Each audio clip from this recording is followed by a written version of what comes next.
welcome to tonight's evening of Crit Test Dummies, where I switch to the main screen and it has reshuffled all my videos. So, I'm going to patter and make shit up while I fix that. Looks like everybody's in the right spot. They're just really zoomed in? What the hell? Okay. So, for those of you if it's your first time here, we mess up tech a lot. It's one of our hallmarks of the show. What we also do is we play one-shots from a little website called dmsguild.com. It's a great place to find different stories, things for your table. The particular story that we have going on today is called White Dragon Mountain. It is by an author named Bruno71. I tried to find his contact information for Twitter, so you can follow him on there as well, as we do with a lot of our authors, but could not. He's just Bruno71. He's mystery author this week. But regardless, that's what we'll be playing tonight, as I continue to make bullshit up and fill in some stuff here. Last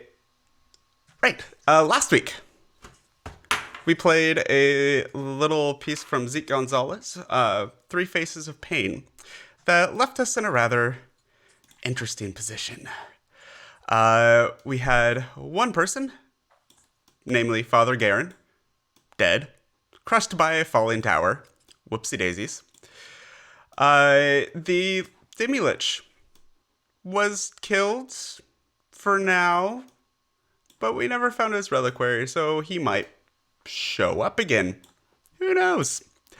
And finally, last but not least, there was a spirit of some sort that escaped. That can't possibly come back and bite our heroes in the ass at a later date. So, today... Don't forget the dragons. Oh, that was 2 times ago. There's also some dragons from a previous story that have sworn to track these guys down at some point. They might show up at some point. And we're playing a story called White Dragon Mountain. That certainly won't happen today. Not at all. Surely not. So, we are going to pick up after our last adventure, where our crew of 4, Gustav, the wizard of a certain age, we'll say, a Hathar, a sorcerer that's usually in shadow, Aku, automated combat unit, Warforged barbarian extraordinaire, and Father Garen, now very dead, paladin of the Lord, whoever that may be. So, we pick up with their adventurers as they teleport back to Candlekeep.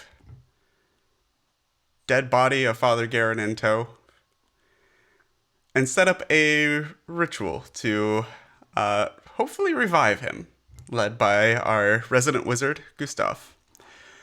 So, Gustav, where do you take him? How do you set up this ritual?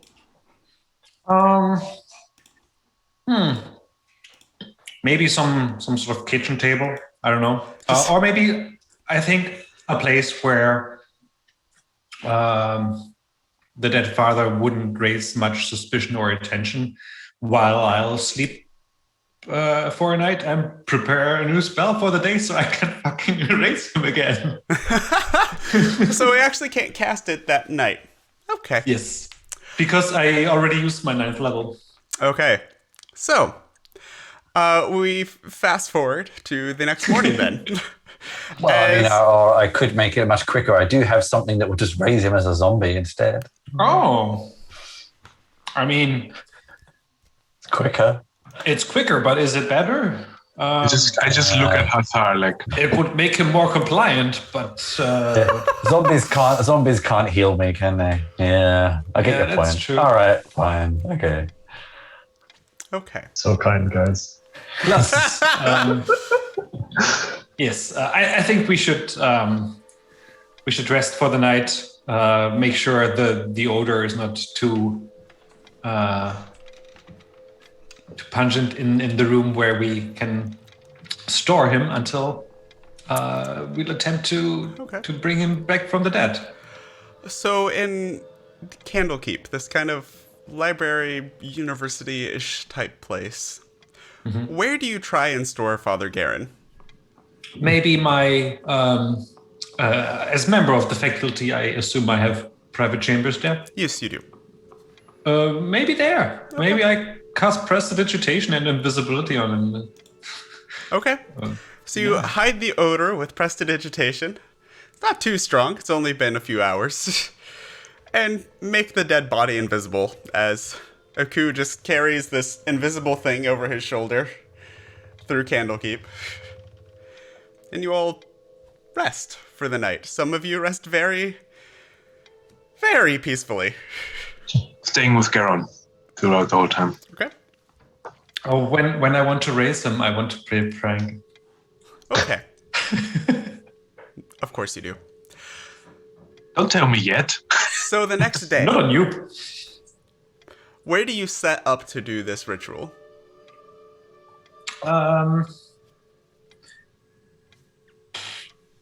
Nowhere near other prying eyes. Okay. So just still maybe in your... maybe in my on the conference table in multi-purpose room B. Okay. Something like that. So you go to multi-purpose room B, book it for the day, set up. What is Yes. what does Gustav's raise dead spell look like? Like, how do you actually set that up? Because it would be... I think Gustav would have heard of the raise dead spell, but he cannot be concerned with details. So he thinks like, that necromancy faculty leader, he's usually up to stuff like that. He knows that it exists. He has never done it before, but he has now a handy spell called Wish, so he will just attempt to swirl his wand and say stuff like, reanimate. Hathar and Aku, are you with him when he does this? Definitely. Okay. Yeah, I think I'm watching just in the shadows, just like constantly looking like I'd rather be doing something else with the body or with myself. But yeah, this could be as interesting. soon as he regains consciousness, if he does, I want to like do some bells and whistles and say like, "Oh, the Lord has yet things for you to do, good father." Okay. I whisper to Hathar. Well, as much as I can whisper. Are we sure he knows what he's doing? If there's one thing I've learned about Gustav is no, but he generally finds a way. I heard that. I hope so too. Hathar and Aku, do you do anything to help with the ritual in any way, shape, or form? I guess if you need help, much against my better judgment, I might light some candles and things, whatever else you might need. Ooh, Bring you some fortifying brandy. So as you all drink and you set up you feel is the right ambiance for a necromantic raise dead spell. Candles lit, wands raised, wands waved. English. Garen.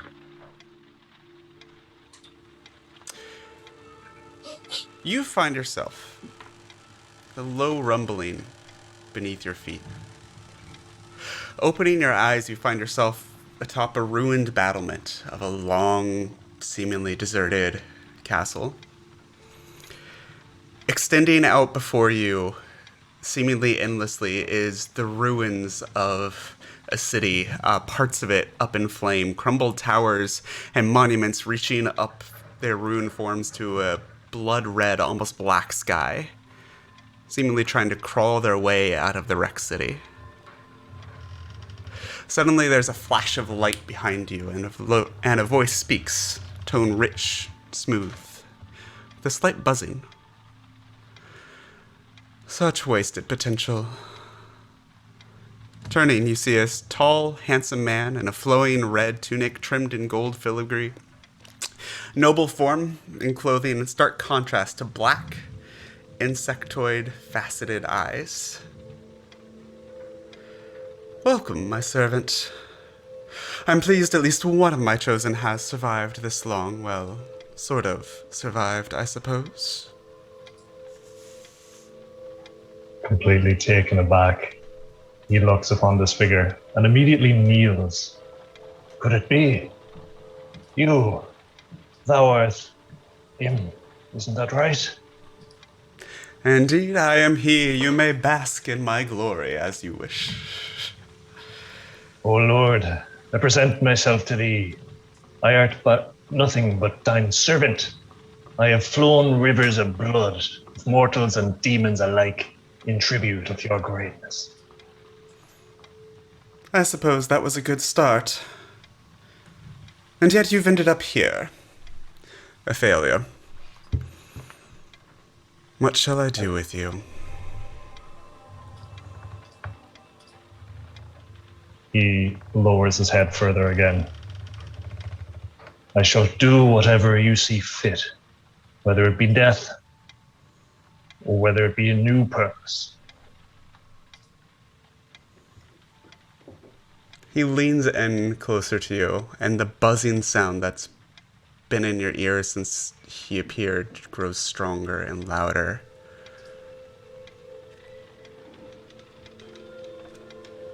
How amusing that you think you have a choice.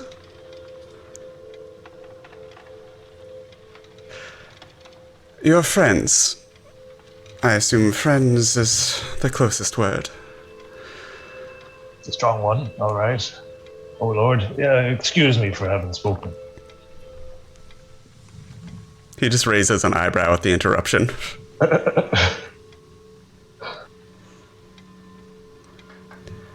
Maybe crossing some interesting paths.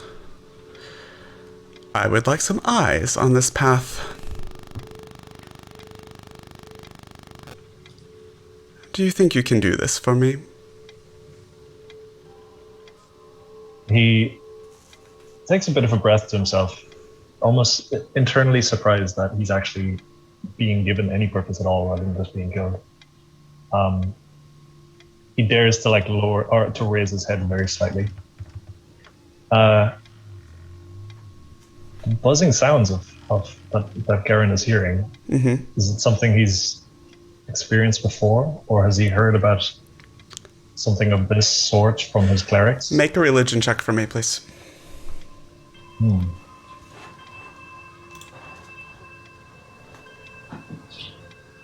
Because only the clerics would commune with this guy. 11. 11. As far as you know, this is your lord. So, having raised his eyes and raised his posture somewhat, he says in response, I could wish for nothing more than to be a servant of greatness. I would have been satisfied had I been born a storm or a terrible plague to wipe out the faces of man. These things, they are tools of the Lord, with no mind to doubt, no heart to flutter, no hands to hesitate. I shall give myself to thee, O Lord. Should you wish for these eyes to serve a purpose, they shall do as you please. Yes, they will. And, Garen, just so you're aware, and he puts a hand on your shoulder and not gently at all, but not pushing you, turns you so that you're facing back out again over the ruined city. Yeah. This was a project that you see before you. It failed. So I destroyed it. The new city, also not to my standards, so I destroyed it as well. Live up to my standards.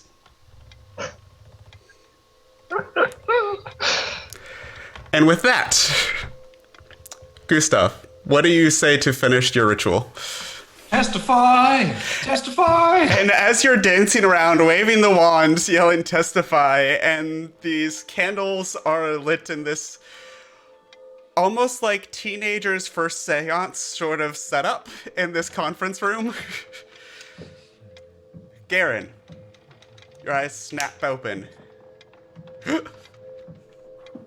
And you awake to the vision of Gustav dancing around wildly, screaming testify. I did it! I think seeing your eyes, I just kind of look bored in the corner and be like, are we done? Garen like wakes up, takes this huge breath in these massive lungs, and in utter like with wildness in his eyes, he reaches for the neck of whoever the closest person is, screaming, "Ah!" I think that's me. Yep, that'd be you, Gustav. So as Garen sits up, he immediately grabs you around the neck. Demons all around me. Didn't Demons. mean for you to Try to rise and separate shine from- that brightly. Garen, it's us. Get off me! Slowly calming down. What Looks fun. around. Heathens, I Raise you was right just to about. kill me. Heathens I was right about, but only ye. To think that I would see ye after having witnessed upon such great visions. Oh, visions? I have spoken too much. I have seen things. I know greater things. I know my purpose. Oh, back to that again, are we? Okay. Glad to have you back, Garen. Oh God, did I make a mistake? Maybe. I look for like the manual of the spell. Did anything wrong there? I come to think of it, he's just as he ever was, so it should be fine. I think so. He walks over to Aku and says, Aku, is it good to see you again? Being revived another time and seeing you watching over my body. I do appreciate what you've given to me. These other two, well, thanks, I suppose you had some part in the revival again. Excuse me, some part in the revival? I have you know that I performed no small feat. Oh, do you wish it made a Everybody zombie? can pull off a resurrection spell out of their hand wrist, so willy-nilly. It was all Gustav, to be honest. Oh, by the way, you might feel slight discomfort for the next 4 days. So I wouldn't go out in battle if I were you. And you roll a 4. Yeah, you do feel really, really tired. Yeah, his muscles burning from having like lunged at someone. Mm-hmm. So, unless there's something specific somebody would like to do, we are going to fast forward a few days. As I would like to give the gold to my companions. okay, The agreed upon sum of 7,500. I already wrote that down. yes, But, during those. my con was so big, even I forgot how much I was owed.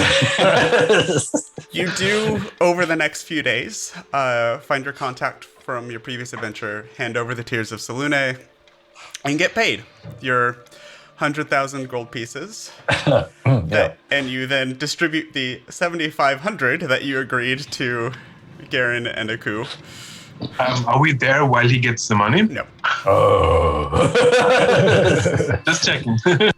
Peter, would it make sense at all to sneakily teleport back to the lair of the Demilich to see in what state it is?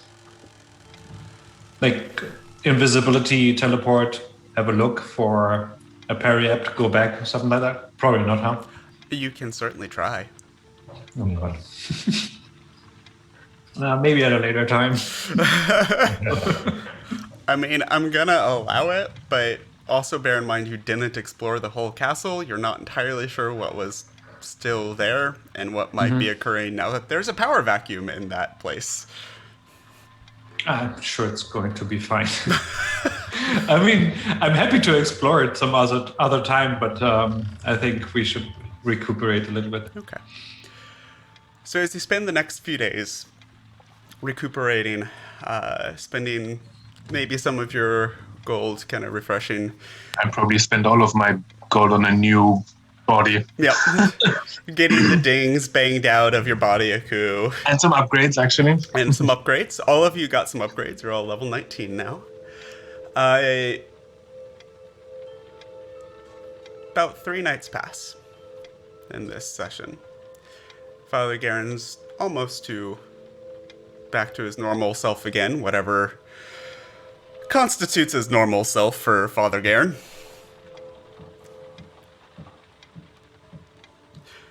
The 4th night. Hathar.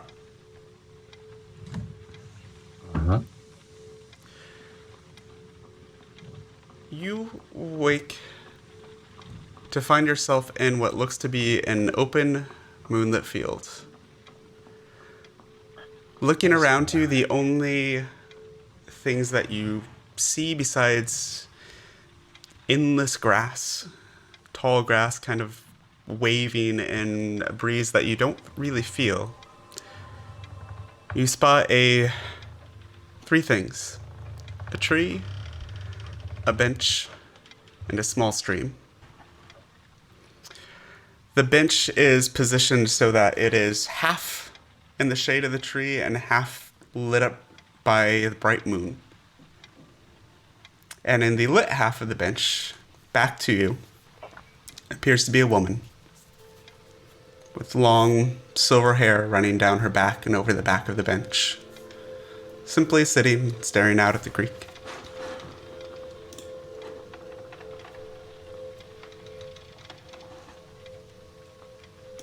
What would you like to do? I sort of silently shuffle up behind her and kind of just... Might I presume Salune? And you just see a nod. She doesn't turn to look at you. She just nods, kind of pats the bench next to her in the shaded part of the bench, inviting you to sit. I do, and I do something very unusual, seeing as I think this is probably not quite the real world anyway. I actually pull my hood back, and you see a face that is probably like the color of the moon. Very pale face, blonde, almost platinum hair revealed for one of the few times ever. Welcome, Hathar. You've been rather busy. Generally am, or generally busyness tends to find me. I simply wanted to thank you. Your actions and those of your friends prevented a great problem from arising. Goddess of the night is a friend of mine. Do you believe that problem is finished for good? Believe me, when you have lived the kind of existence I have, I don't think any problems are ever completely resolved. They just go away for a while. Agreed.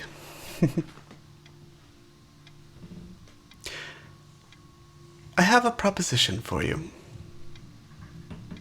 Mm-hmm. Many things about your adventure in the mountain concern me. Okay.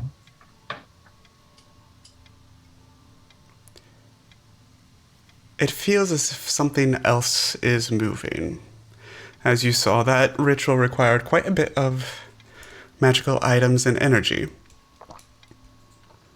I highly doubt a reclusive, mountain-bound cult gathered all that themselves that quickly. They have help. Would you be willing to find that help for me?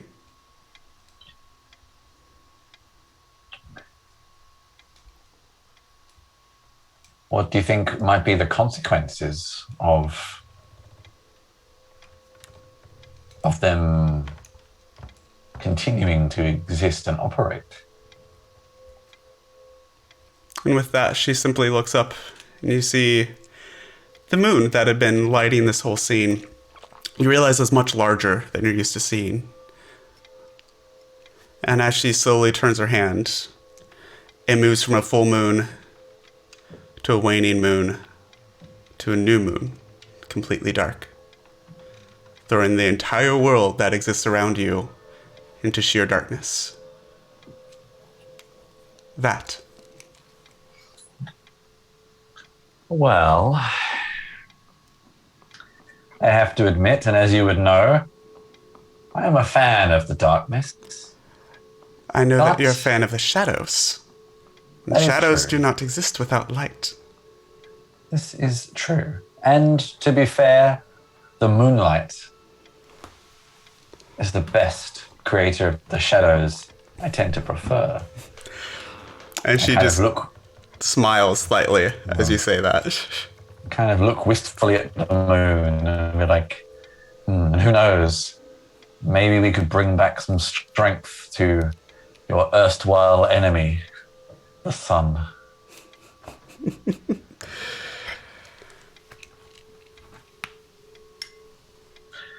Well, I think I could be convinced. I say with a kind of twinkle in my eye. Good. Keep an eye out as you move through the dark, as you do so well, Hathar. We'll speak again. And with that, she simply stands up and walks away. And it's odd. It's like you see her walk away, long white silvery gown, in the same breeze that's catching the grass that doesn't actually seem to touch your skin. You blink and she's just not there anymore.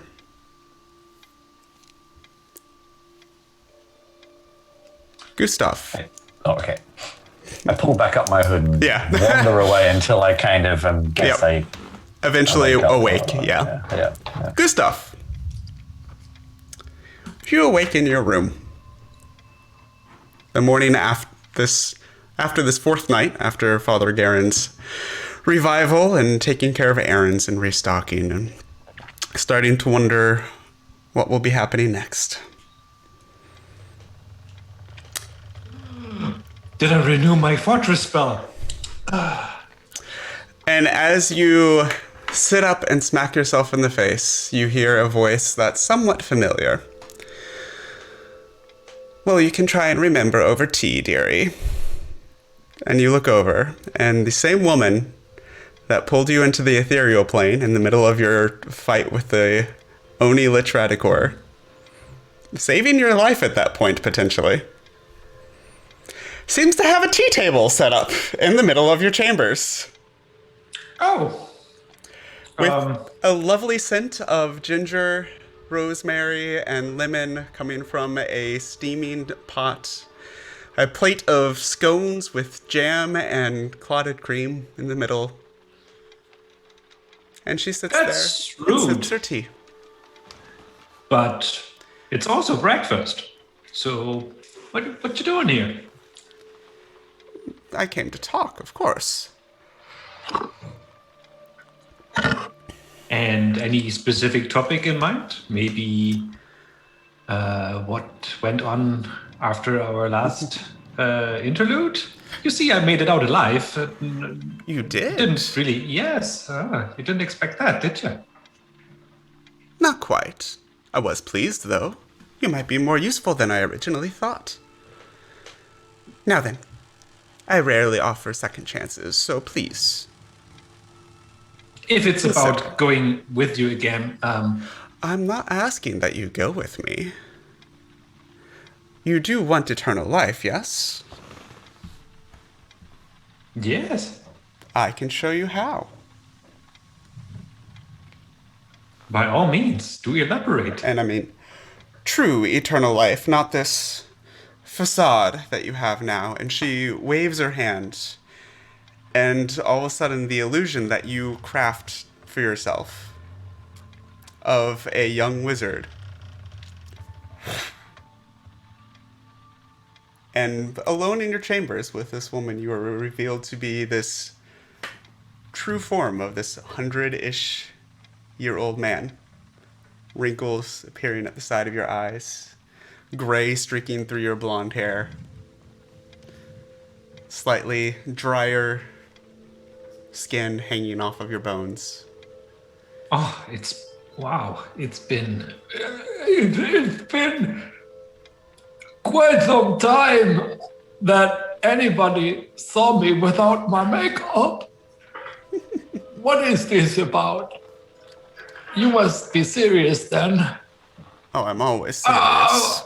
No, out with it. I'll do it if it's the real deal. Oh, lovely. Do me a favor, and I show It you how to depends on live the forever. favor. Oh, it's nothing big. There's someone stealing energy from my realm. I just need you to investigate it and stop it, that's all. Should be quite simple for someone of your talents. After all, you did survive an Oni Lich. It's quite impressive. Yes, flattery will get you nowhere, hag. Hag. Well, we both know what you are. I don't need to dispel your magic. A simple hag, am I? No, it was neither a qualitative analysis. I was just pointing out a fact. I don't mean any disrespect, but so the terms of our arrangement are just like that, explicitly. No hoodwinks included. If I help you with that energy retrieval, I get to have eternal use. Is that it? You stop with siphoning power from my realm, and I will show you how you could live forever. That is the terms. And no take-backsies. And she leans in real close. You need to speak up, dear. If a hag am I, you know very well I don't go back on my word. You heard? What? I'm just messing with you. I hear just fine. I know. It's in the yes. Yes or no? Well, do you have anything more useful to add to that proposal, like where I can find that energy thief, if I were so inclined? Yes or no? You already know that I will say yes, so... Wonderful. Then I shall spill the tea. And she reaches out her hand and knocks the teapot over, and as it crashes to the ground and tea goes everywhere over the stone floor, you wake up in your bed. I'm young again! You are young again. I had a The tea terrible table is nightmare, gone. Mr. Teddy. Your teddy bear next to you. The tea table is gone. The woman is gone. And there's a very curious, very detailed tea stain on the stone floor of your room. It was no dream. And as you look at it, it is a very detailed map of the northern part of the Sword Coast. Deep past a area known as the Frostspire Peaks. And by a very particular mountain, there is a notable absence of tea. Weirdly in the shape of a letter X. I wonder what that means. I grab it and go out the door, get my belongings, and look for my compatriots. Okay. Tuk, tuk, tuk, tuk. Right, that freaking telepathic link spell. Yeah. You take a quick note of where this place is marked and gather your companions. Now what? Where are we going, Gaurav?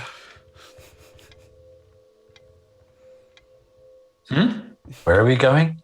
Why do you want to go there?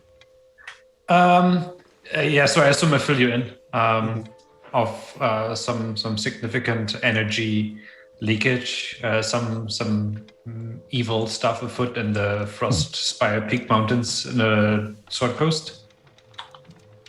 Huh. Yes. Don't ask me how I get this information. I just seem to happen to appear in my head. They happen to us all sometimes. I wonder if they're connected.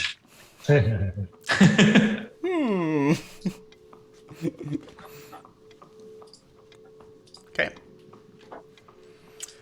So, gather your companions, fill them in on the mission. There's a planar leak? Energy leak? Something happening in the Frostspire Peaks. The other two of you, having had your own visions and notifications that something weird is going on, the timing seems a little too convenient.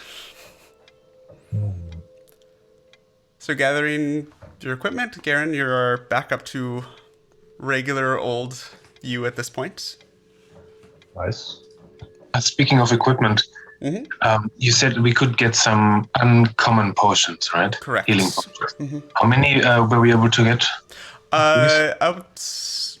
With the amount of money that you have, you could pay for rest jobs, even though you kind of cleared things out a week ago. I could say 6.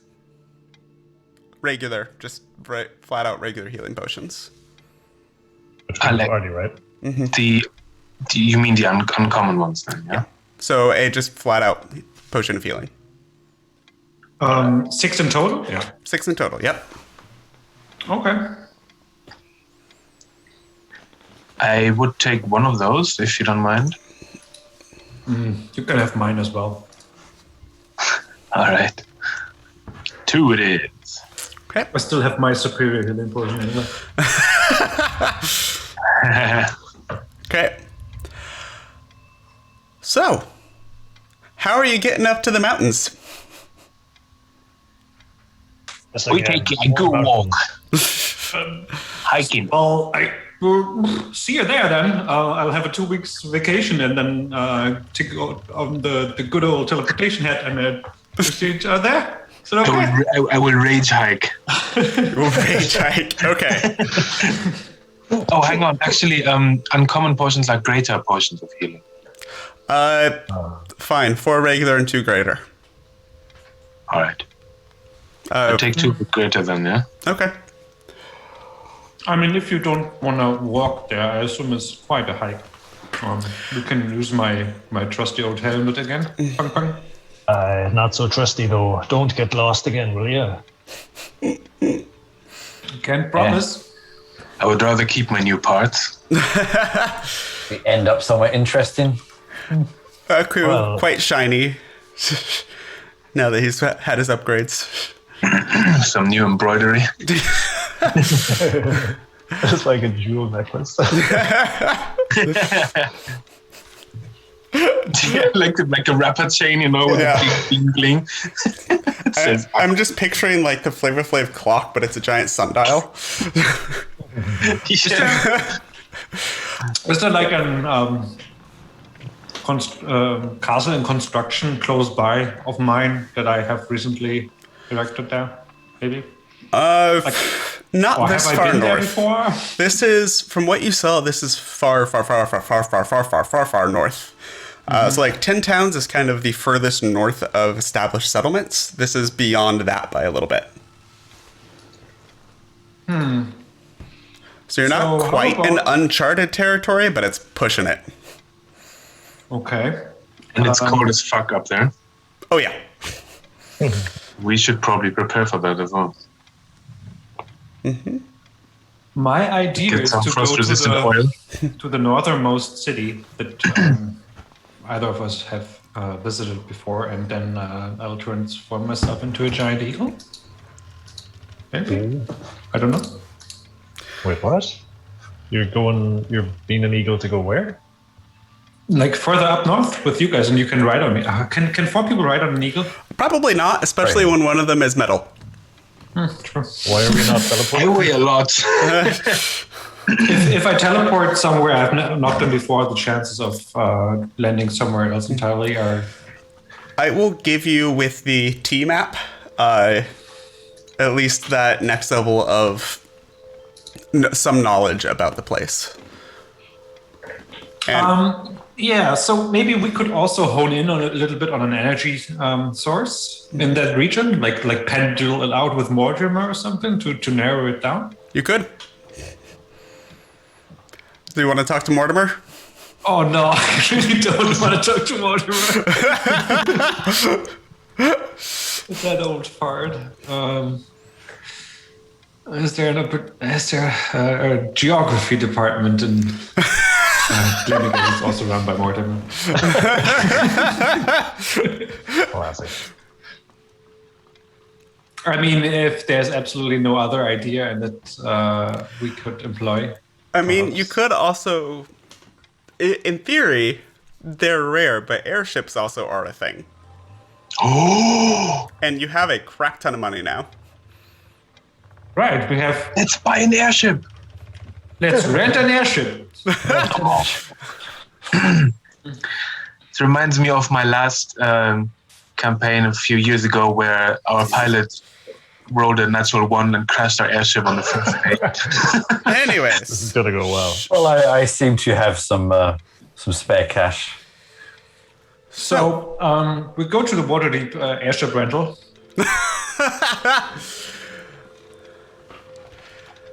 yeah. Yo, hello. How much that airship? And what you see behind this, like, Waterdeep airship rental, this is kind of like a yacht club. Like, it's nice. It is marble. Hathar especially kind of sticks out like a sore thumb here. As nice as your robes are, it's a little bit more dark and brooding than is usually in this place. What? Deal with it. And you see behind kind of the concierge counter a half-orc in very well-tailored clothes, almost a silver noble's outfit with green filigree on it and blue wings on the shoulder. Are you looking to buy or are you looking to rent? Now, surprisingly, considering my appearance, I'm actually extremely charismatic. So, or forceful. I'll just like You have step a forceful up and personality, that's it. suddenly this transformation kind of overcomes my half a face. It's like, It's like the devil on your shoulder. You know? It's also very charismatic. why? My companions and I wish to, well, let's say rent or buy is not really important, but we might like to rent your best airship for a week or two. Ask him about the insurance. Ask Where him are you about going? the price first. Where are we going? Yes. Well, I am sure we can come north. to an arrangement that our destination is not important. Yeah, it's If you're Far renting one north. of our airships, your destination is important, sir. a private cruise. We'd like our privacy, please. Well, we are going north. How far Very north? far north. The furthest north that an airship has ever flown. Imagine the promotion or advantage your company will now have when we North return as fuck. and you can tell your potential customers how far and how long your airships can last. And then maybe you won't ask any more questions. Roll a persuasion check.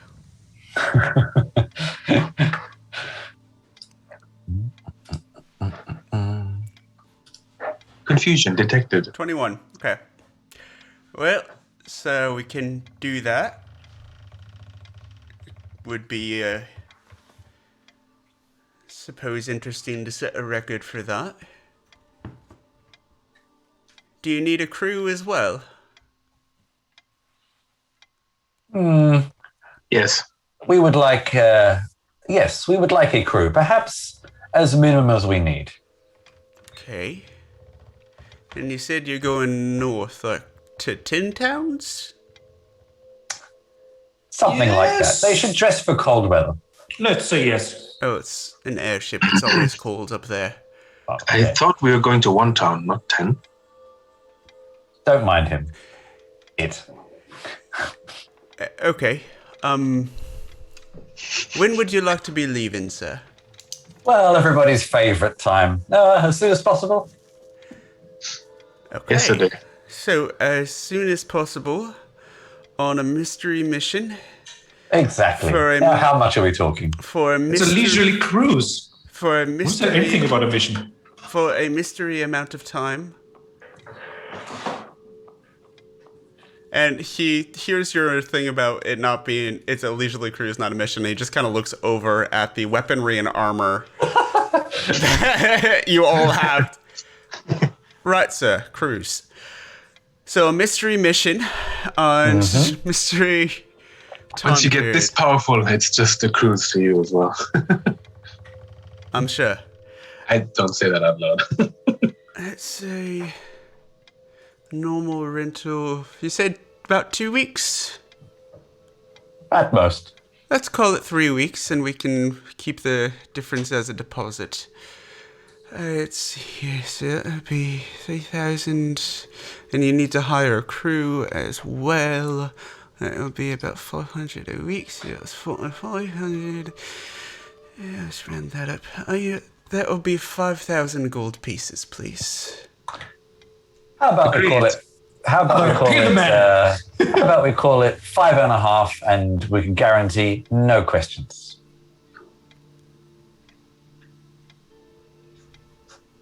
Six if you have a great sound system. Let me do the talking. Shush. 6,000, and I'll give you one of the crews that comes with a bard. How about 5.5, and we don't have a bard? Can't stand them. What kind of bard? We already have a priest. We don't need a bard. Can a bard prepare us a great feast? That would be lovely. So 55. I can get you Windrune, I think. I think he's free. He kind of looks back and flips What level is he? through a couple things. What do you mean, what level, sir? His credentials, he's not funny. I don't pay him. Don't mind me. I come from a different time. He looks over at you. So he can keep his mouth shut and he's good. Good. That's the kind of person I like. Wouldn't we want to have somebody who very can good at open not his listen. mouth? He's a bard. A bard who can keep his mouth shut is not much of a No, bard. he's not a bard. Captain, you've... And he looks at all four of you. You, and he points to you, Hathar, stay. You three, go get a drink. I don't drink. He's inviting us to a drink. I won't say no to that. I kind of imagine this more like them constantly talking in my head whilst I'm trying to talk. Bickering. Let's go, guys. That's our cue. I never pay. drink. He'll pay. I'm a robot. I do not Let's not speak require of the sustenance. price again. So 5,500. You get the ship. We'll say if you come back in 2 weeks, that will be 1,500 returned to you. That's a deposit for that extra week. And Won't see just that again. know if you stay longer than that, we'll find you for the remainder. Oh. Is that a threat? You're not there. I Just didn't kind of leave. then give He him would a... not. No. He would not have continued speaking until you left. Ah, all right. Like, he would have just looked at you, tapping his fingers on the desk. All right. I then give a slightly more evil kind of smile, and it's like, oh, if there are any problems, don't worry. I will find you. Sir, have you met a noble? That is not the scariest thing I've seen today. You lead an interesting life, friend. You have no idea. 5,500, please. I don't really know how transactions this large work in Dungeons and Dragons, but I don't know if it's like I'll arrange it or I literally have a bag with all A this money or whatever. magical it is. credit card appears. Yeah, I know, right? The technology this huge. I know, right? Yeah. And I very casually hand it over to him. I don't Emily actually the really, cave without it. I don't really care much about money, but also probably he's used to dealing with rich people, so he probably takes it as, oh, maybe this guy is richer than he looks. Yeah. So, you have chartered a ship. Okay. Oh. Oh, I wanted to do this forever. How long is the journey there? Could we hire like a kick-ass chef that prepares us like a feast on the journey? You're going from Waterdeep, which is kind of halfway up the Sword Coast, to pretty much the end of the world. Mm-hmm. I mean, not looking anything up. By hand-wavy story magic, I'm going to say it's at least a week and a half to get to your destination. Cool. So we need to pay that chef handsomely. You can... Don't worry about it, Gustav. I've got hidden talents, in fact. You never told me. I made the right choice resurrecting you. You can cook. Always resurrect the chef. I'm a master of the art. Oh, you'll Not see. him, it's his horse, actually. Oh, your horse. Oh, God, we're not bringing that on the ship as well, are we? Oh, no. What are you talking about? Don't be ridiculous. Of course Robert's coming along. Robert can fly, no? Hey, but he'll want its own spot on the ship, wouldn't he? Yes. Oh, that should be fine. Naturally. It's going to be a kind of a long journey. I always wanted to sort of like. First, real question: how fast is an airship? Attached to that is the question: if I would tie a rope to a Pegasus, could there fun to be had? I could attach myself to the back and use my jetpack. Oh dear Lord. Okay. Right. If you can So, provide the meals, then we don't need to. the airship can travel about 8 miles an hour, Oh god. Oh, geez, that's slow. Wow. Oh, Okay. Lord of mercy. but it travels continuously. Yeah. So that is about 190 miles a day. So you're actually moving fairly quickly. I'm going to revise that to 10 days, so a week. Yeah. We sounds we need entertainment on board. Oh, right, a week is 10 days in D&D, isn't it? Yep, Faerun calendar, a week is a 10-day, literally 10 days. Bizarrely had this same conversation earlier with a different D&D group. I don't know why it's the conversation of the day, but anyway. Back in my days, it only had 7. Anyways, Yeah. 10 days, am I right? so 10-day. You're looking at a 10-day give or take, depending on weather, wind, etc., etc. So yes, you can hire a bard, you can hire a chef, you can hire a theater troupe if you wanted. You have the money. Let's hire like a croupier for gambling, Okay. and You can do maybe that wealthy yourself. customers who want to go on a cruise, so we can finance this whole operation. I'm and sorry, is this come out- turning into Muppet Treasure Island and you're just like financing a cruise on top of the expedition? I mean, Okay. we provide the bank and the croupier and the amusements. Okay, we so want to first of all, make money out of this. First of all, Okay. I need you to make you and anybody else that is looking to gather customers for this cruise. Oh, I'll do it. Okay. Yeah, I want to do it. I need you to make a general, let's call it a persuasion check. Wait, hang on. Do you want to take tourists? Yep, that's what you're doing. Granny. Lord. 20. That's really good. So, yeah, you put on your finest wizard outfit when you have to be formal, and you hit up the more expensive parts of Waterdeep. You actually go near the Hawkman, which is one of the giant statues that protects Waterdeep, and is in a very well-to-do part of the town. And you advertise over that night for a 22-week-long adventure airship cruise to the north. And you managed to get several people. You have about 10 nobles. How much are you charging them for this trip? 500 each. Yeah. So you get about Oh, You should not be taking civilians on this trip. So you get about 10 nobles that charge, and you charge them 500 gold each. Yeah, for accommodation and breakfast. If they want to gamble, they should bring more money, obviously. Targeting mostly like some of the younger nobility that are willing to just kind of drop everything and take daddy's money for a screw you vacation. Yeah. Fire. This is like some fire festival shit. we've made a profit. How are we managed to make a profit from this trip? So This city's gonna run short on nobles. So you now have a 5,000 gold budget that you've made from this. So I need you to now make an investigation check as you seek out a croupier and maybe some other staff to help with this. I want no part of this. 20 again! Oh. Wow. Okay.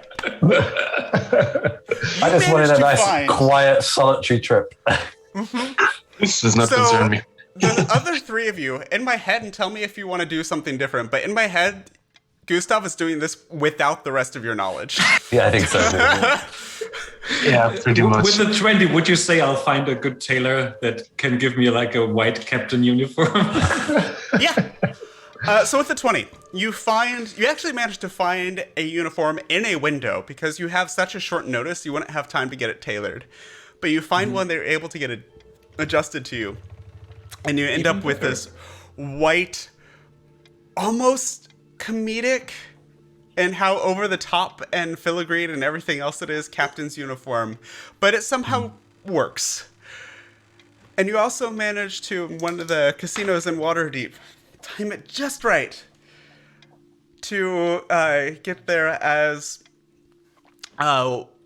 you witness this conversation outside of a casino of this pretty young half-elf woman.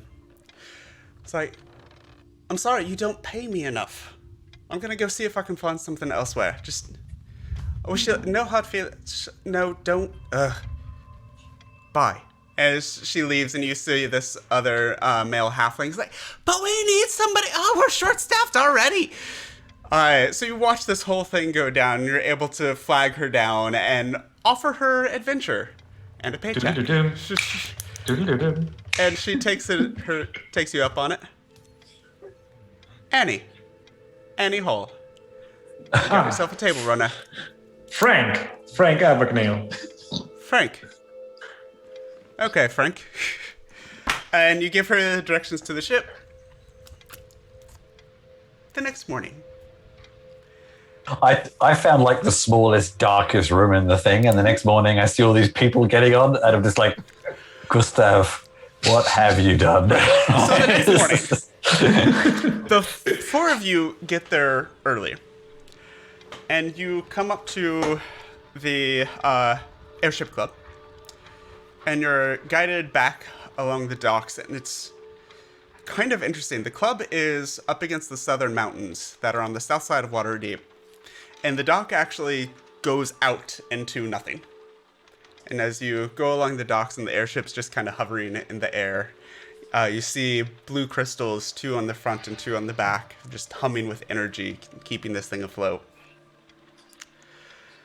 And you find a medium-sized ship. This is not particularly large because they thought there was just 4 of you.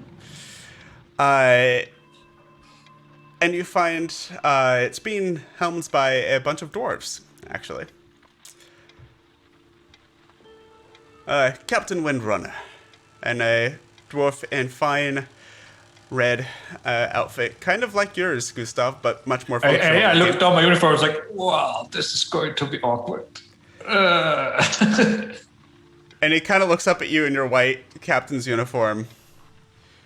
This is just for show. You obviously run the ship. I'll just do the representative stuff. I'll hire some. I gathered some people who want to come along. I hope that's not a problem. You won't even notice anybody. Would you now please point me to the bar? We were chartered for 4 of you. How many more people are we talking? Like 12, 13 maybe. I don't know. How many were there? 10 nobles. 10 nobles plus Annie. Okay. Yeah, like 11. Yeah. And Is it going to be like a where do you problem propose they weight-wise? sleep? There's not going to be much sleeping, if you know what I mean. No, are there no bunks? Not For for 4. It's for 4. for 4. Well, probably 3 because I don't need a bed. I don't need to sleep. Oh, see, it's one problem solved already. Gustav, And more to go. do we have a problem here? Do we need to get rid of these people? I think we do. I have a proposal. And Captain Windrune kind of looks up at you. 4,000 gold. I have a mate's ship is in dock right now. He's not using it. It's a bigger ship. I can probably borrow it. Look at Gustav.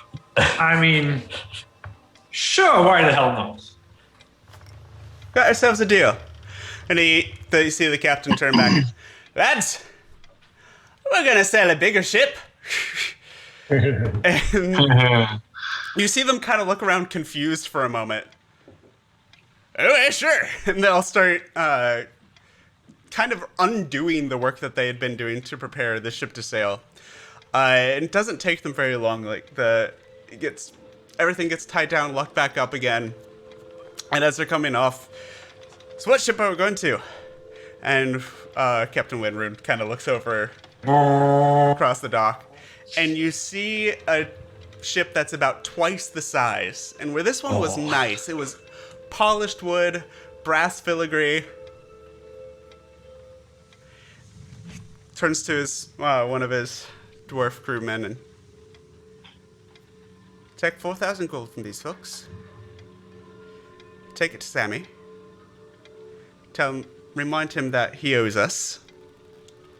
Give him the gold. And then we're gonna go prepare that ship. And he points to a ship that's twice the size. White. You're not sure if it's actually a marble hull or some kind of weird marbling effect that they did around the outside of it. Gold railings. Gold encasements around the blue stones in the front and back, holding the ship aloft. Cool. And the dwarf crew, that's about 10 of them. Oh, fuck yeah. And they just take off and start immediately jumping onto the other ship while one of the crewmen heads off to do this deal with Sammy on getting use of this other ship. I think I just finally found the real purpose of gold in D&D. Well, to spend it. So, Are you done, Gustav? Can we go now? Yeah, let's go. I'll talk the young nobles through the additional fees for this upgrade later when we're already at the ship. And just Gustav, I don't really want to have any problems. If you need just some intimidation, let me know. Didn't you read the small print? Save money for the return trip. Yeah, that's. Oh yeah, right. We never talked anything about the return fee.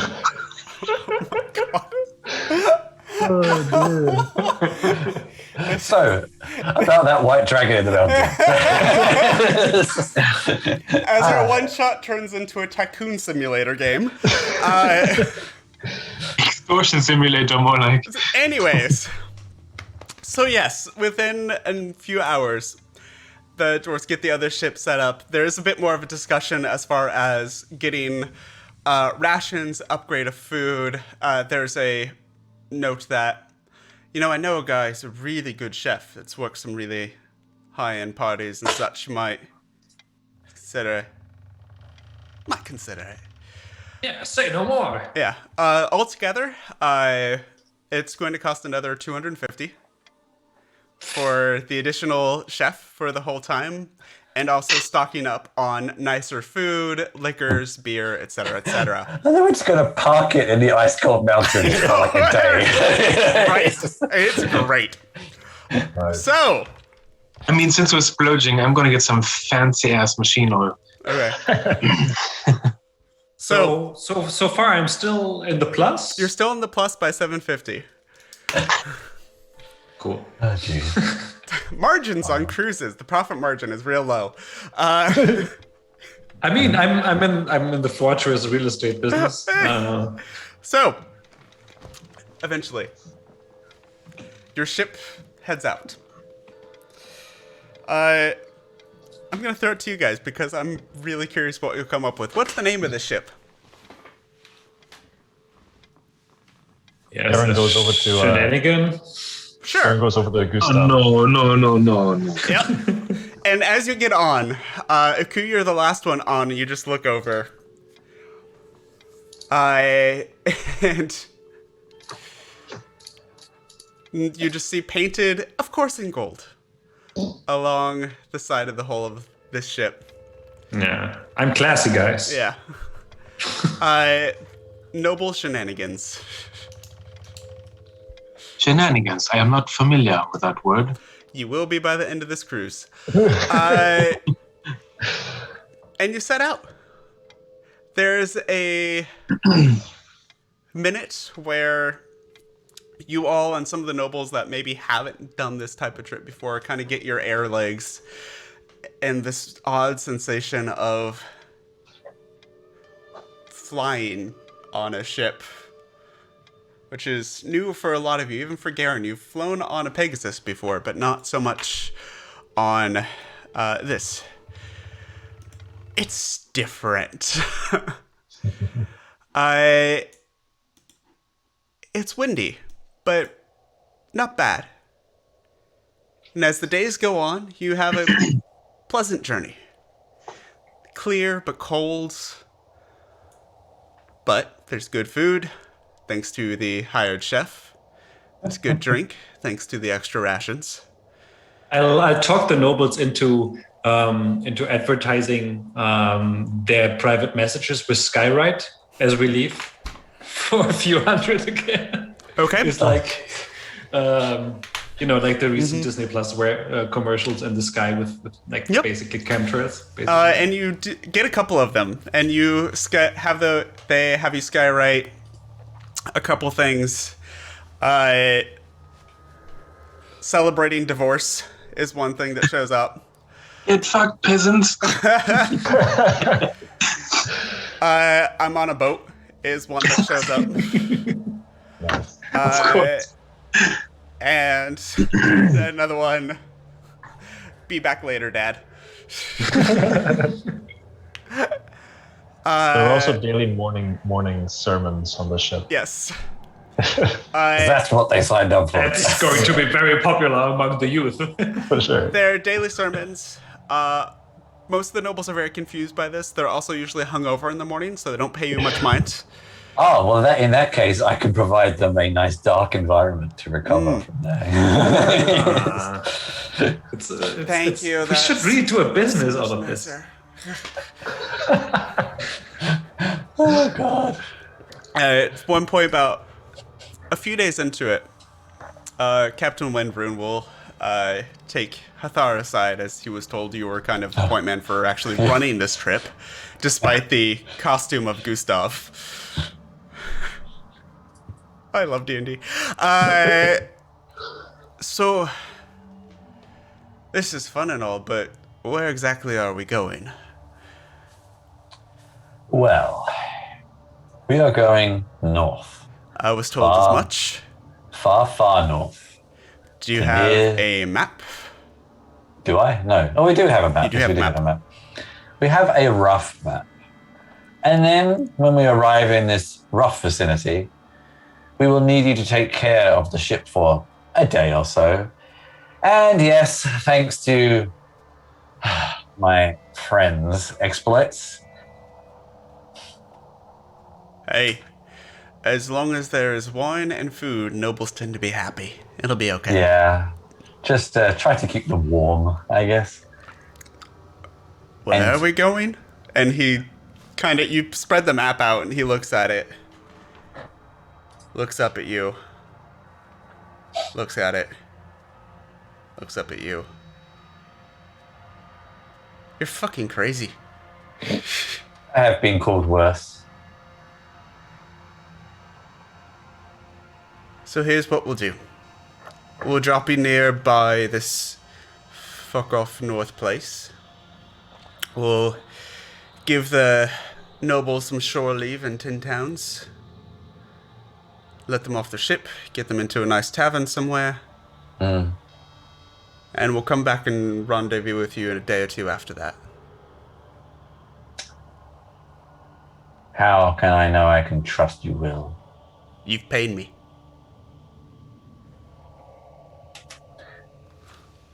Just let it be known. If you screw us over, there will be consequences. We may look like we don't really know what we're doing, but believe me, we do. I think we look dangerous enough for him to not try anything. You do realize I get the, do you know who I am? Basically every trip I do, right? I don't expect you to know who I am, but I do expect you to know what I can do. Fair enough. You've paid me. I'll be there. It's bad man. business to leave your patrons in there. And he points at the map. For the sake of time, we'll fast forward. I open the door. Athar, they're doing a pork roast. Do you come? Is there alcohol? Of course. Then fine. You're the weirdest. I was not expecting this episode to go in this month. You and me both. Anyways, so you make your way up north. Yeah. And eventually, as you approach and pass 10 towns, Gustav, I want you to make a charisma check as a couple of the nobles start. Cool. Where are we going? We're going to Party Town.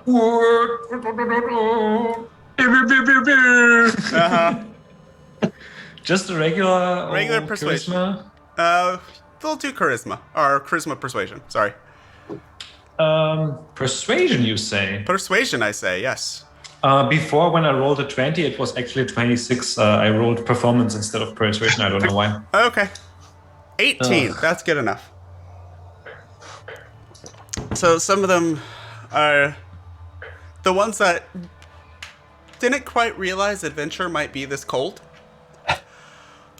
Start complaining a little bit, but you're able to kind of sweet talk them and flash your white relax, dude. robes. Just drink more. Yeah. There's plenty of alcohol here, and you don't need to sleep anyways. There's going to be polar lights and everything.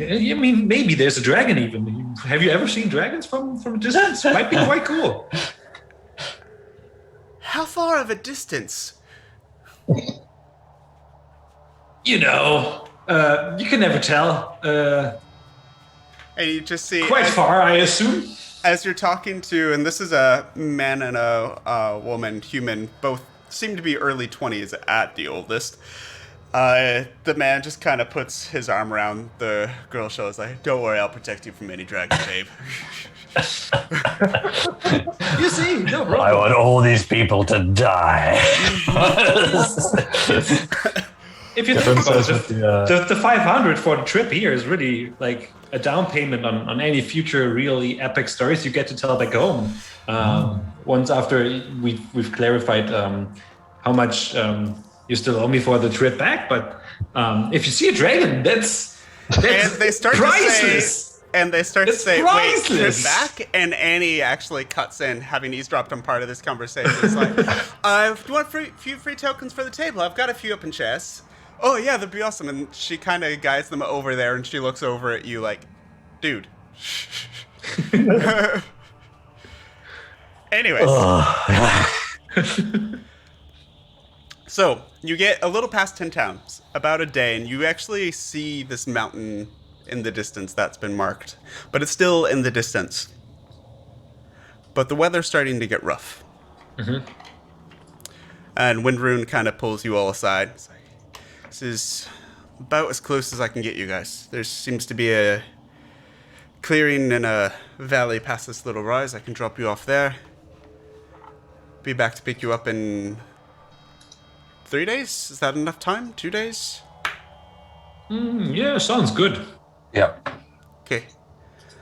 Be back in 2 days. I'll stick around an extra day. If you're not back by then, thanks for the deposit. If we are not back in 2 days, I think the deposit will be the last of your worries. That's not ominous.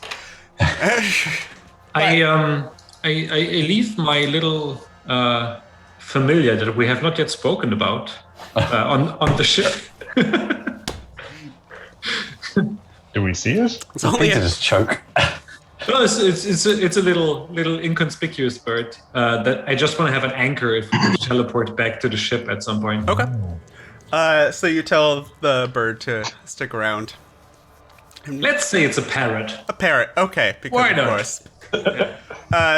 So the parrot kind of sticks around, and the parrot and one of the dwarf crewmen have kind of taken a liking to each other over the trip. So the parrot, understanding you as you're familiar, kind of nods. And Yeah.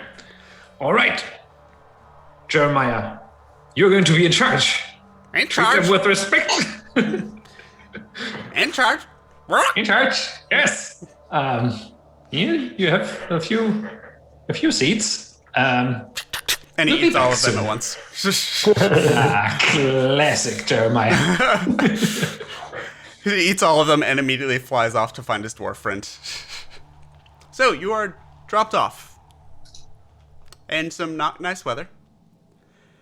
And the noblemen kind of look at Gustav as you're leaving.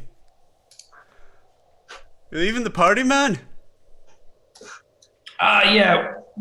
We just need some ice. We run out of ice here.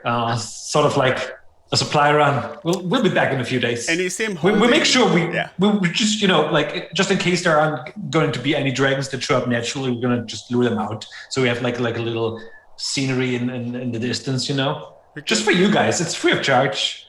Sweet! And he Yeah. kind of downs the rest of his beer and goes back to whatever he was doing.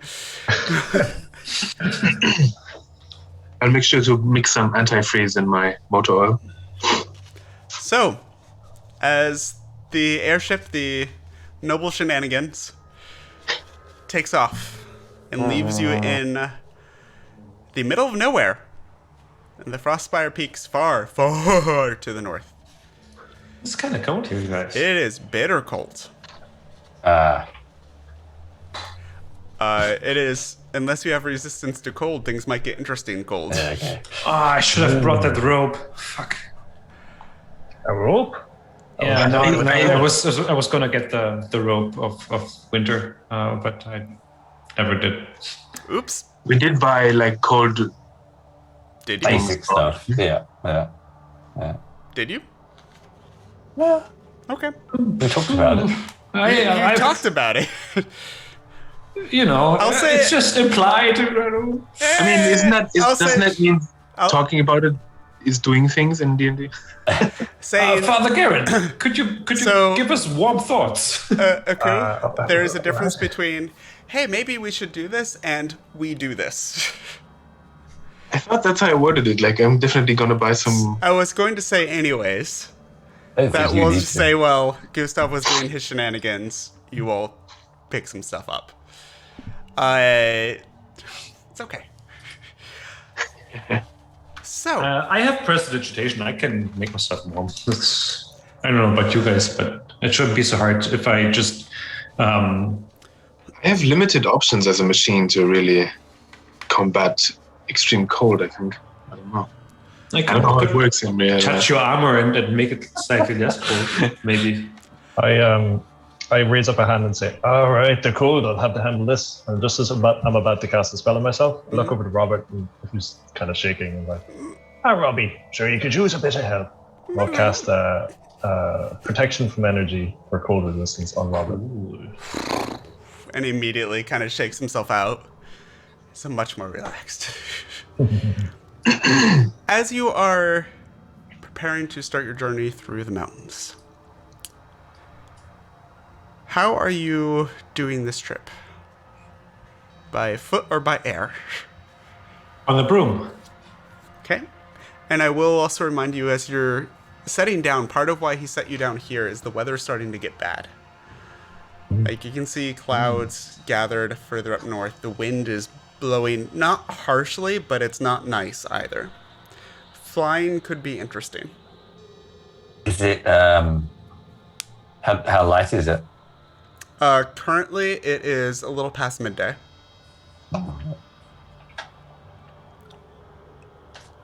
What's choice? I mean, I don't really have too many options. Yeah.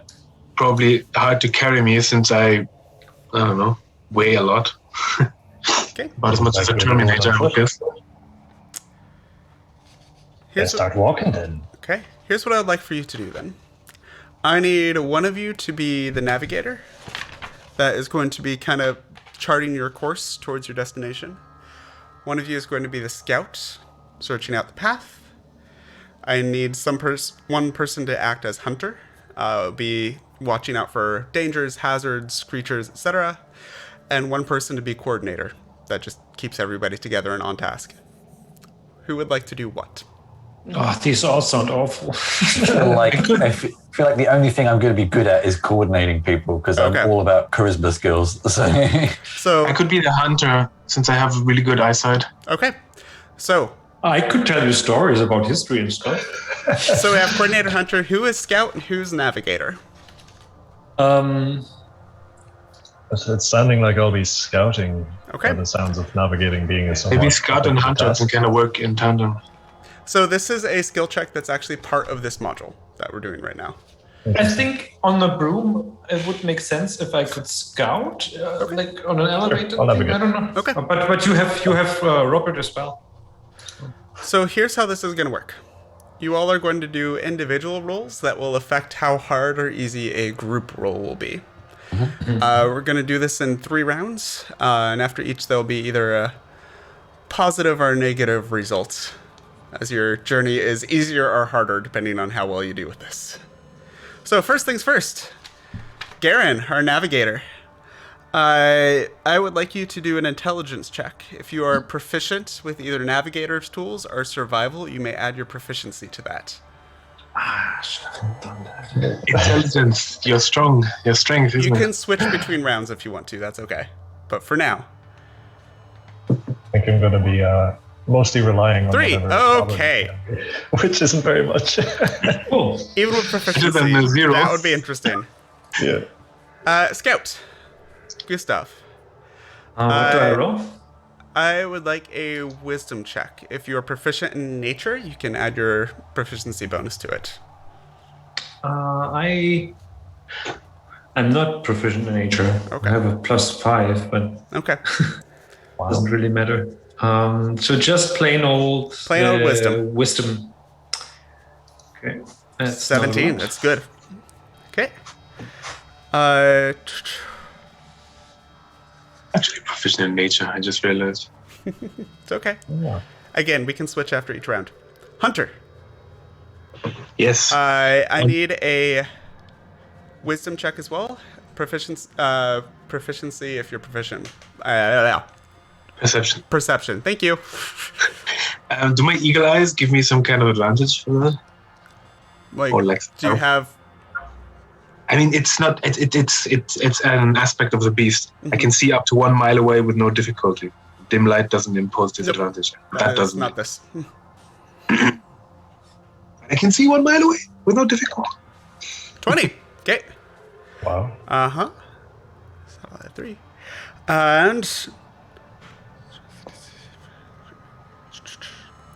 And finally, coordinator. I would like a charisma check. If you are proficient in cooked utensils, survival, or something else that you think would be good for keeping up morale, I will let you add your proficiency to it. You should have taken the Persuasion? cook. Or intimidation? No, just straight charisma, please. Intimidation. I would like to see you try. Persuasion, intimidation is how a lot of leaders have operated in the past. Yep. Charisma. A check or a check, yeah? Check, please. Not a save. Check. Check. 1, 2, 1, 2. 6. Oh, fuck. Oh, this is that's a going 1. great. I need someone to roll a d6 with disadvantage. So roll 2d6 and take the lower one, please. 4. Okay. We die. Nope, that's a failure. As you're going along, you get a little lost, kind of moving through the crevices and the rises and falls and kind of the rock walls, and you lose sight of your target a few times. And as you come around the corner, you find yourself face to face with a group of polar bears. They just...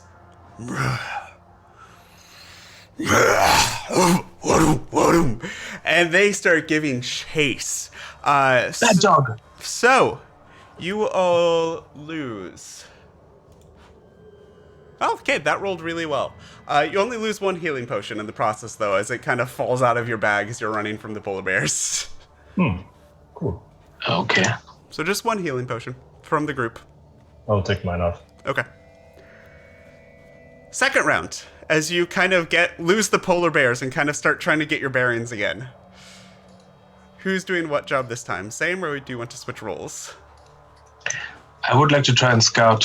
I just got unlucky. Very unlucky. I Okay. still am the most Oh, no, actually, charismatic. which do we need the nature roll for? Sorry. Nature is scout. Scout. All right, so. Yeah, I'll So, take scout. Hathar still is coordinator. Aku is scout. Who's hunting, keeping an eye out for danger. Who's navigating, trying to find the path. I think Gustav and I will be swapping. Yep. I mean, hunting and scouting, I think I can do both either way. I'll hunt for mechanics. Okay, so that's and then, so Gustav, you're navigating then. Yes. So, I need an intelligence check from you. If you're proficient with navigator's tools or survival, I'd proficiency. Navigator. No, it's going to be just regular old intelligence. Okay, 6. Wow. Natural 1. Natural 1. Okay. This is Holy. going great for you guys. I'm illegally snowblind. As you try and find kind of get your bearings and point the group in the right direction. Jeez, all these mountains look really similar from this angle. Scout. Wisdom modifier. Proficiency if you're proficient in nature. 14. That's not bad. Okay. And Hunter. Keeping an eye out for dangers. It's a perception. Let's see. Just a perception roll, or Perception check, please. okay. Let's see. Jeez. Oh, man, guys. Coordinator. What were the proficiencies I could have swung? Because I only heard half of it last time, actually. Survival or cook's utensils. If you have something else that you think would Cook's be... utensils. As you prepare a cup of hot cocoa for the group as you go forward. I don't know. How about insight? How are you using insight to keep morale up and keep everyone Keep going? morale up. Yeah, that's your... I still feel like persuasion or intimidation. I'll let you do persuasion. I would like to see him try intimidation, actually. That would be funny, I I'll think. let him do persuasion for now. What are you saying to the Right. group to keep them going, actually? Just like so persuasion. It's okay. There is an epic evil up above. Something is going to destroy our worlds, and we're lost in this damn wilderness. There has to be a way through it. I'm sure we can find it. We're experienced. We are strong, and we have to push on forward. It all looks the same. We can't see. It's cold, but we can do this. Make your roll. I see, Hathar. You are very inspired by my leadership. Oh, for God's sake, I have 2. Can I just rephrase what he said? Nope.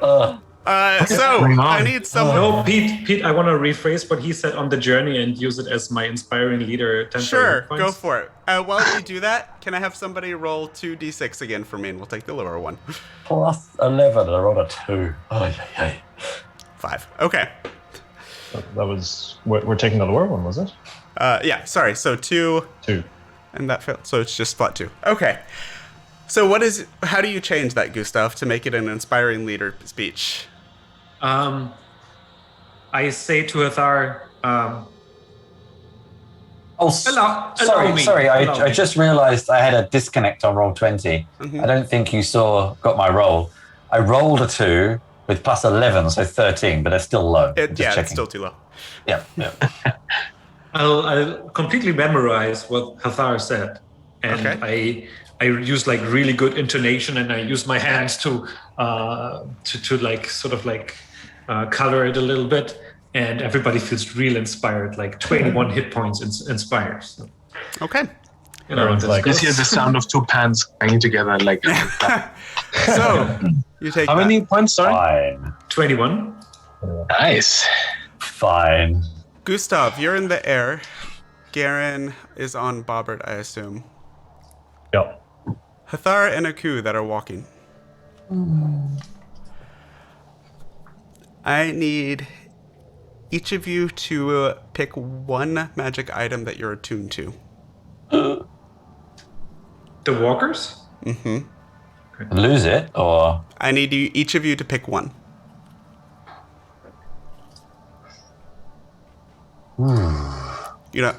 And tell me what it is. wow. If I need to roll a d6 to decide 1, 2, or 3 for you, we can do that method as well. I just need a moment. Okay. I think maybe because it's getting covered with snow and as surprising as it may be, I'm actually going to say the cloak of displacement. Okay. Cloak. I'll say the cloak of protection for me. Cloak. Okay, so the 2 cloaks.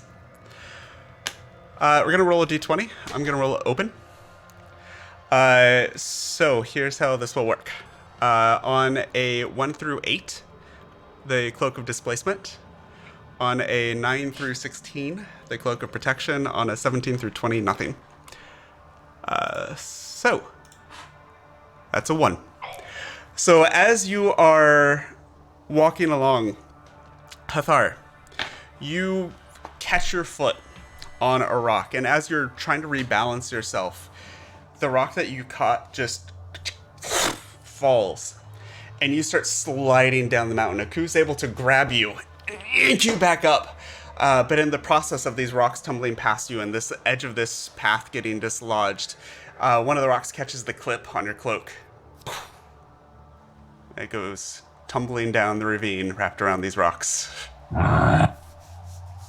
All this damn light, I hate it. Do we see this? Yeah. Do we Would it see where the be- cloak landed?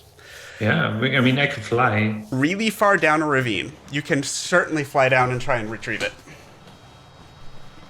I mean, It might- Hathar, do you think it's utterly important? I can maybe try to reach down there. Can I try and help him?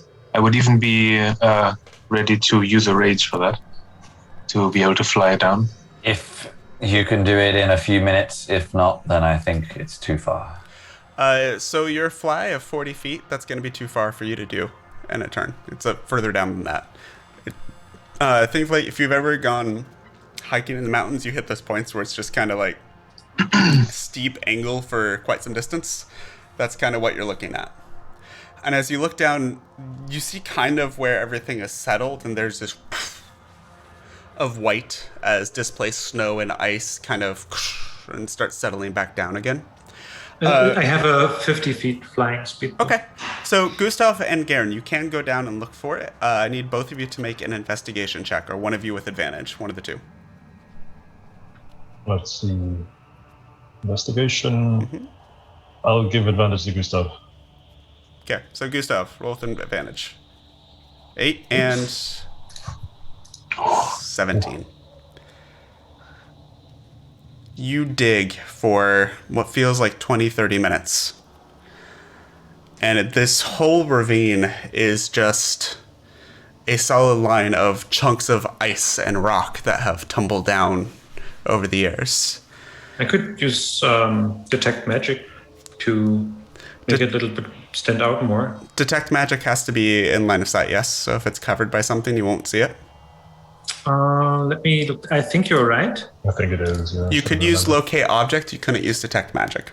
I don't have locate object, I think. Alas. I tuned locate creature, not object. We kind of saw where it fell, though, didn't we? We have an approximate Approximate, yes. But that's what the roll was. information. After a while, Garen just like calls out through the snow to Gustav. We can't delay. We're being hunted by dragons and stuff like that. Don't you remember? The spell can penetrate most barriers, but it is blocked by 1 foot of stone, 1 inch of common metal, and a thin sheet of lead, or 3 feet of wood or dirt. So a bit of snow.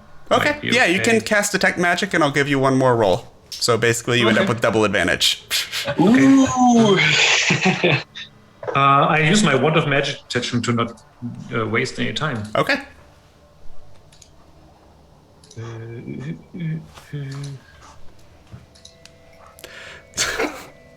And it's an 8. That's an 8. Wow, what's going on with our rolls? I'm gonna use my first luck point. Okay. Triple advantage. 11. Oh, God damn it. Wow. There is... This is like a tombstone, or not a tombstone, a graveyard of random crap under the stones. You don't find the cloak. You find some smashed bottles. You find what looks to be some potion vials that have long since been smashed, damaged, and abandoned. You even find a bit of a sword that has long been rusted by the snow. No cloak. Well, shit. I come back up and I'll use Skywrite again to mark the spot in the sky, if that makes sense. Yeah, it does. Just maybe we'll make it here someday again. Come back later. Absolutely. But as you regather yourselves, down a cloak, you realize that you're getting close to your final destination as the wind and really starting to get close to a blizzard at this point starts picking up. We're going to do the skill check one more time. Are you switching roles or keeping with what you did before? Would go back to the one that has perception. What has to? That would be Hunter. If that's all right. So switch with Garen. Yes. Okay.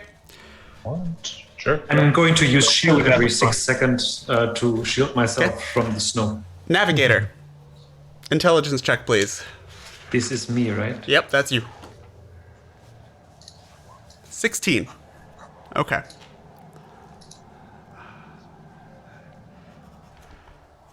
Scout. That would be A coup now. that's a coup now. Oh, yes. So with No, Hunter. I'm Hunter. No, sorry. Yeah, no, that's me okay. now. So Garen, nature check, please. Nature check. It's a 10. Oh, you have a -1 on nature. All right. We should have kept the old rolls. Perception, Hunter. Come on, don't fuck me now. 19. 19. Not bad. And coordinator.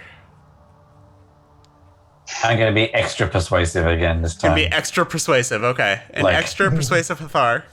I'm cold, I'm angry, I'm exposed. Where is this place? We can do this, we can find it. You're a sorcerer. Come on, you have charisma up your eyebrows. I know, but it's been getting very bad rolls. Yep. Oh, 31. Natural 20, 31. finally. Natural 20. Okay. So I'll let that and I'll let you upgrade that dice because, yeah. So, your scout, Garen, you get a little turned around as you're trying to find this place, but with Gustav kind of helping to navigate and kind of Hathar keeping everybody's spirits up in his own interesting way.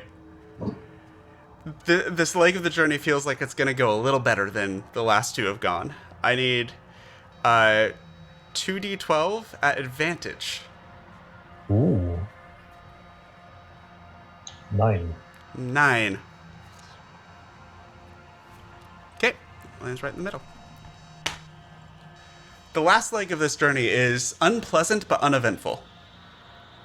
As you make your way up this mountain, you finally zero in on the mountain that you've been aiming for, that this mysterious woman marked with a tea stain on the floor of Gustav's room many, many miles south from here.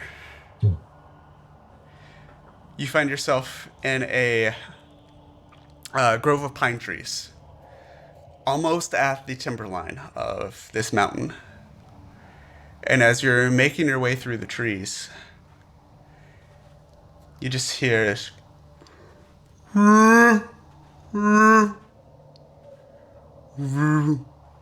Is it Chewy?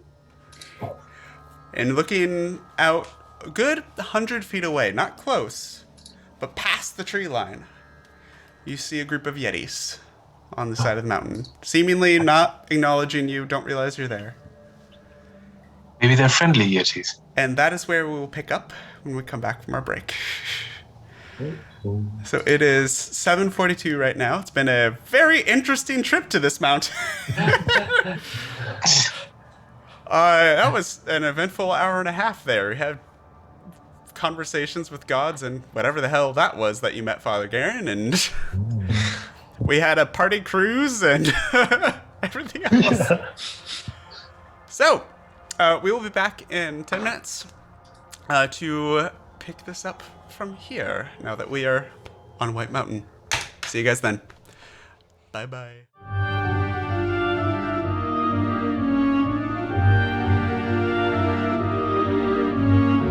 And welcome back, everybody. So, our crew have made their way to deep within the Frostspire mountain range. Far, far, far, far to the north via impromptu airship party cruise. Of course.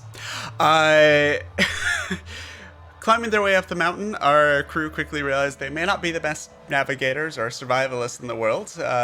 Lost a healing potion as well as a cloak of displacement along the way, but otherwise unharmed as they made their way to the mountain that they sought, where they've been informed there might be some shenanigans of rifts between planes, something this crew's dealt with before, actually.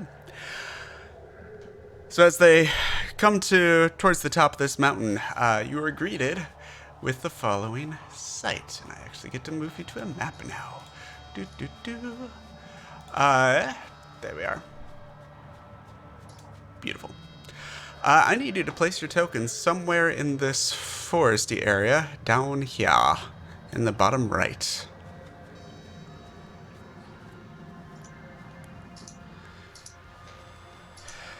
As you look out, you see a group of 5 Yetis that seem to be outside of a cave. In the trees, please. Unless you want to be attacked immediately. And above them, there is a plateau with what looks to be an even larger opening further back, way up here. This wall itself seems to be 40, 50 feet high with thin, icy ledges going up. Might be climbable, maybe. Hard to say from here. And the first thing I need you all to do is to roll initiative, please.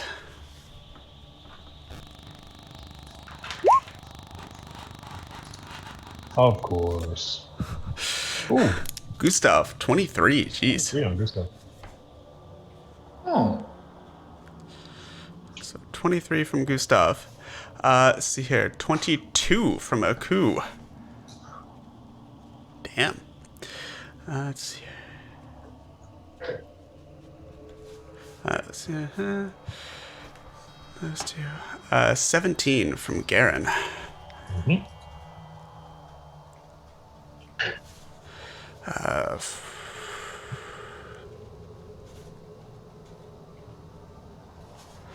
And finally, 4 for Thar.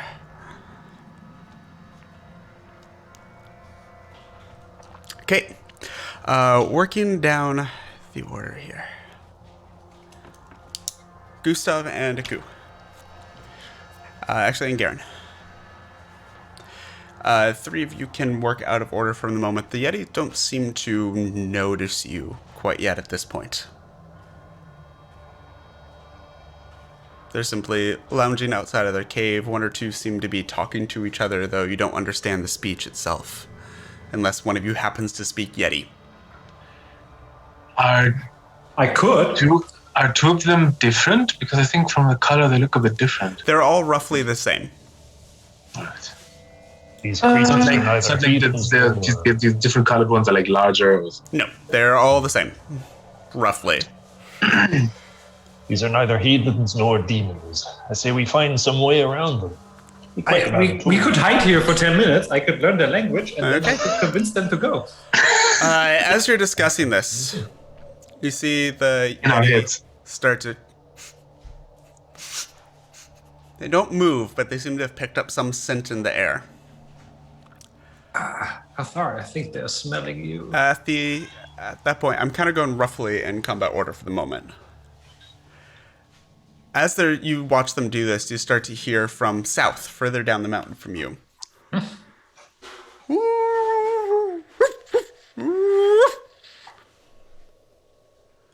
Might be some howling, Dolls? might be something, you're not entirely sure what it is yet.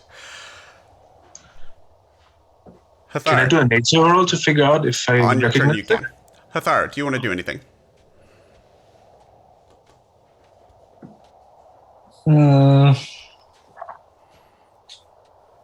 Not right now. Okay.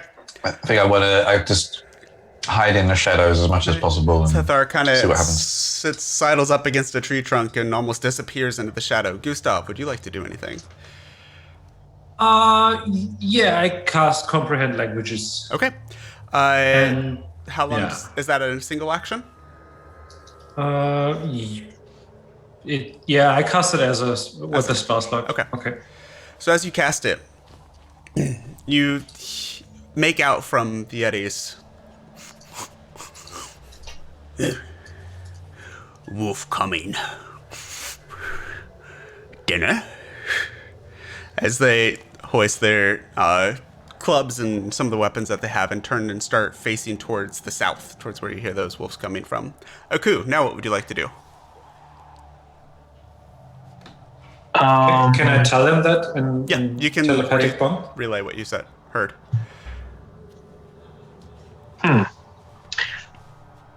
I guess I don't need to roll anymore since the Yeti's confirmed what I thought. Mm-hmm. Maybe I can check if they are nearby or if they're a little bit further. Make a how long perception check. Yeah, see to try and discern how far away that is. Perception. All right. 23. They're close and getting closer. All right. Does it sound like they're like running and charging? From out, as you can tell with that roll of 23 on the perception, you can tell from how much louder they're getting, how quickly they're getting louder, that they're probably at a run right now. Can I? That was your turn. Oh, that was my whole. Yeah, we're in. I'm just gonna start preparing speak with animals. It's gonna take me a while anyway. Just Okay. for now. Okay. You know. Garen, is there anything you would like to do? He sort of like nods to the others and starts heading towards this direction, as in sort of gesturing like, Okay. yeah, let's sneak up here. Are you gonna try and stay within the tree line? Yeah, definitely. Okay. Can you make a stealth check for me, please? Sure. Let's see, stop check. 14. 14. Do you have disadvantage because of your armor? Yes, but I have elven boots. Got it. So it's a flat roll. Yeah. The Yetis simply start to reposition themselves to try and intercept as they move 1, 2, 3, 4, 5, 6, 7 towards you and further down.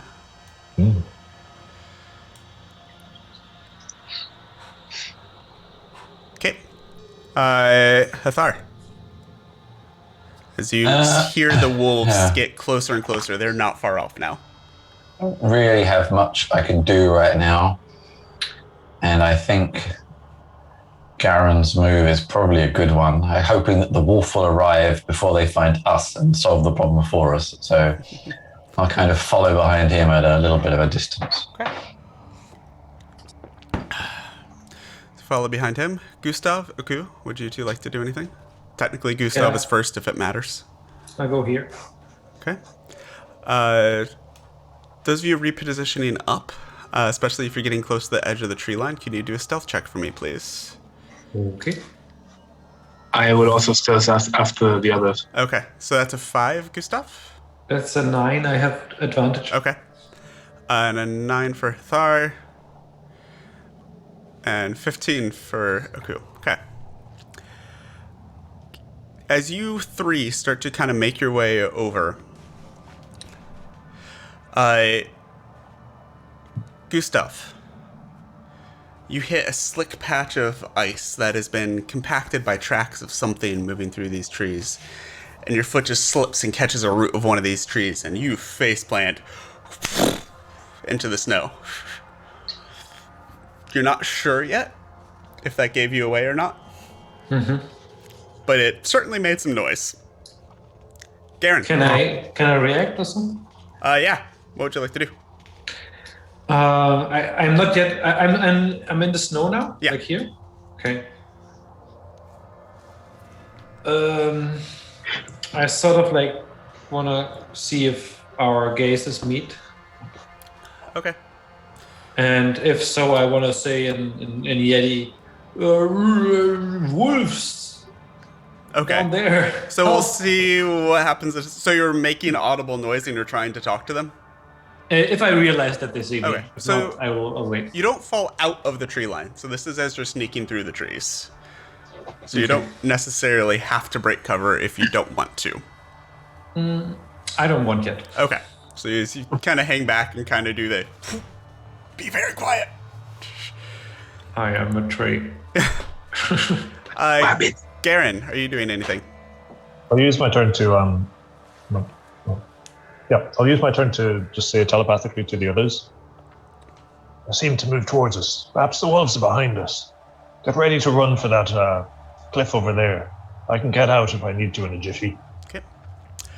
With that, Yeti. The one closest to you right now. And looks over. And you hear in Yeti. Something else. As they start moving towards you this way. 3, 4, 5, 6, 7, 8.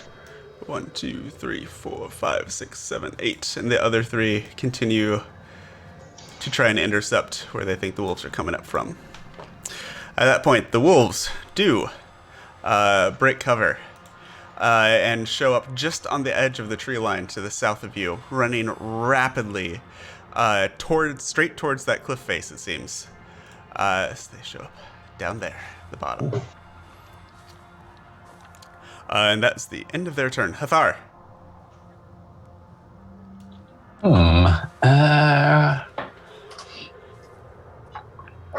How far away are they? They're actually... Oops, hang on. They are quite some way away.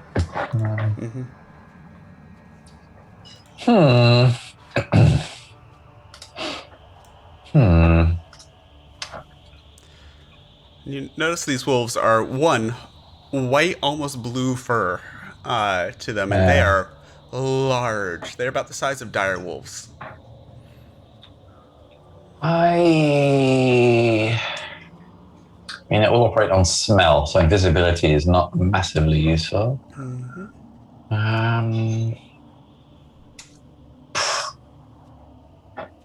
I think I just still want to just wait and see what happens.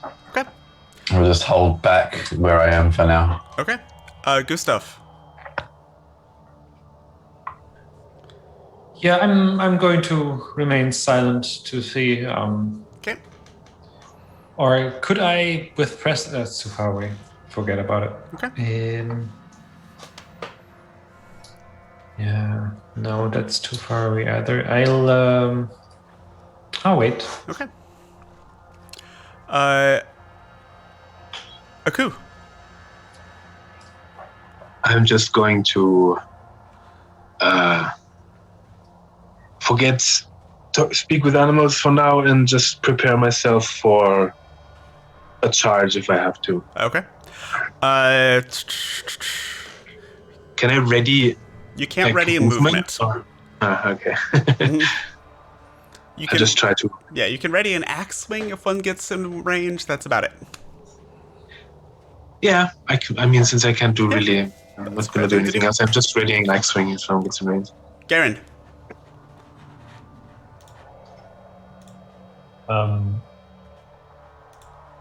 Yeah, I think I've said what I need to. I'll also ready an attack action if someone gets in range.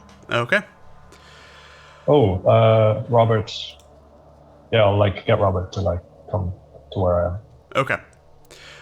So I actually have a thing for Robert now. Ooh. Oh, he's not the chunky horse anymore. No, he's not the chunky horse anymore. I kind of grew to love that one. I know, right? But I have an actual Pegasus for you. Wow, Robert, you look majestic. Robert has lost a lot of weight. It's been working out. I have some good things for you, you know? Yeah. Anyways. So we finished that. Come to the Yeti. And I will do a quick fix of our camera positions as they seem to have reshuffled themselves after break because of course they did. Okay, so here should be. Well, you know. Yeah, it's great fun. So that's Aku. And then Gustav, your should be. Boink. Why you no move?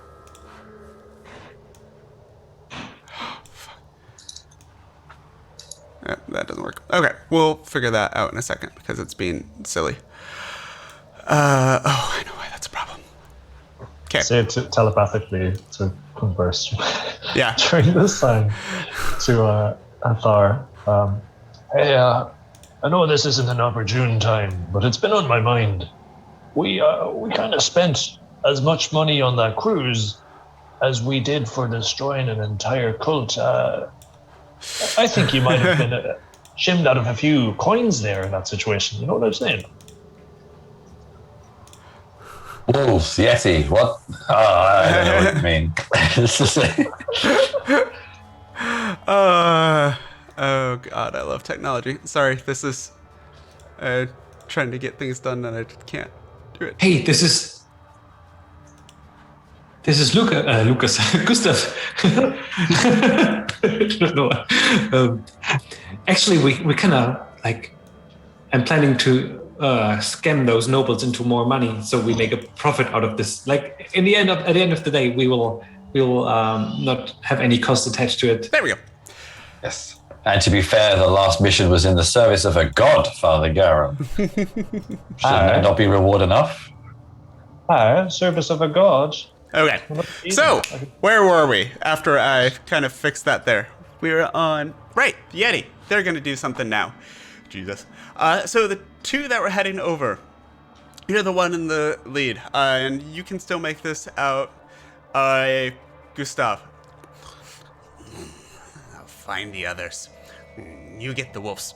As he will start heading this way, 2, 3, 4, 5, 6, 7, 8. And at this point, he's going to make a perception check. Feast. As he spots the wings of a large Pegasus between the trees. Yes. The other Yetis are going to come down 1, 2, 3, 4, 5, 6. 1, 2, 3, 4, 5, 6. 1, 2, 3, 4, 5, 6, 7. Can't quite make it. As they all come down, they start swinging away with huge claws at the wolves. And as they're going, two of them manage to dodge, but one of the wolves in the middle here takes a huge swipe to his side. He's still moving, but hurt very, very badly now. As the wolves kind of snarl at them, and they're all going to take a disengage and just try and book it past these guys. That is going to take them 1, 2, 3, 4, 5, 6, 7, 8, 9, 10, and try and book it up north. So, with that, the wolves are just running past them? they seem to be trying to avoid. They're booking it towards that cliff face and trying to avoid confrontation. It looks like. Hathar.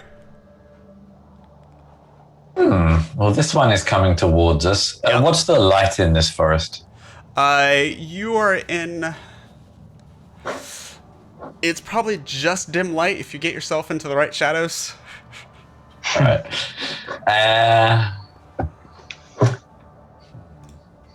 Well, he's already sniffed the thing. So in that case,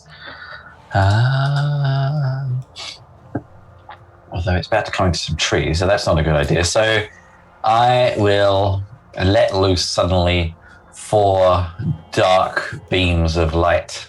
Okay. Dark beams of energy, I should say, not light, and towards the Yeti.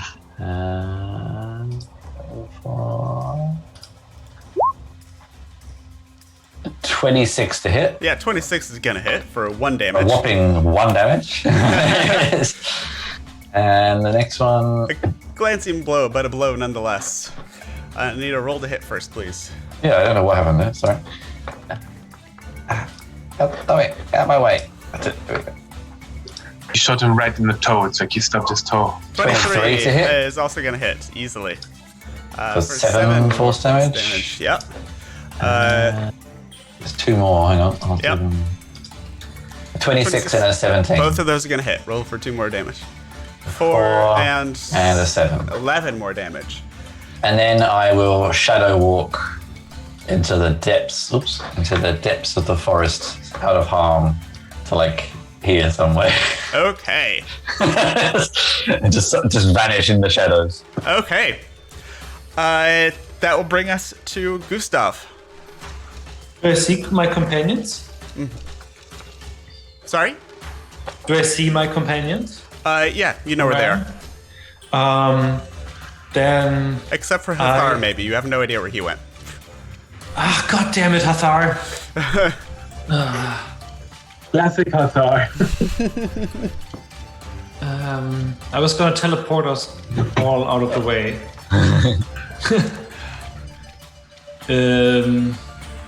Yeah.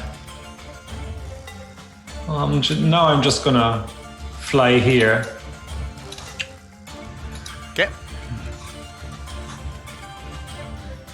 Where was it? I think it was here. Okay, so you're heading way up. Yeah. And Okay. then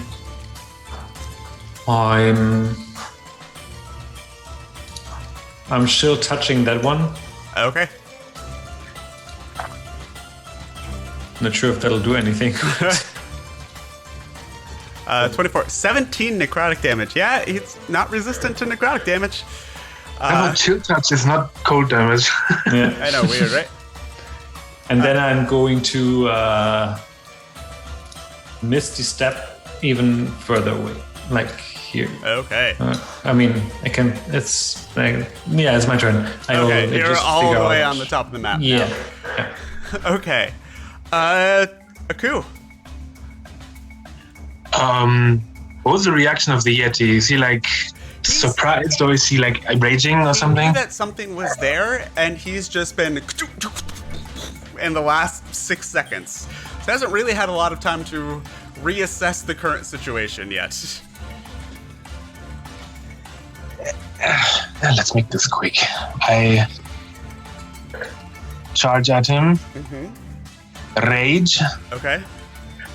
and I will do 2 attacks, reckless, great weapon master. Okay, go for it. So that's a -5 on the to hit, yes? Yes, Okay. but with advantage. Okay. Fucking hell, it's not rolling properly. I keep rolling in.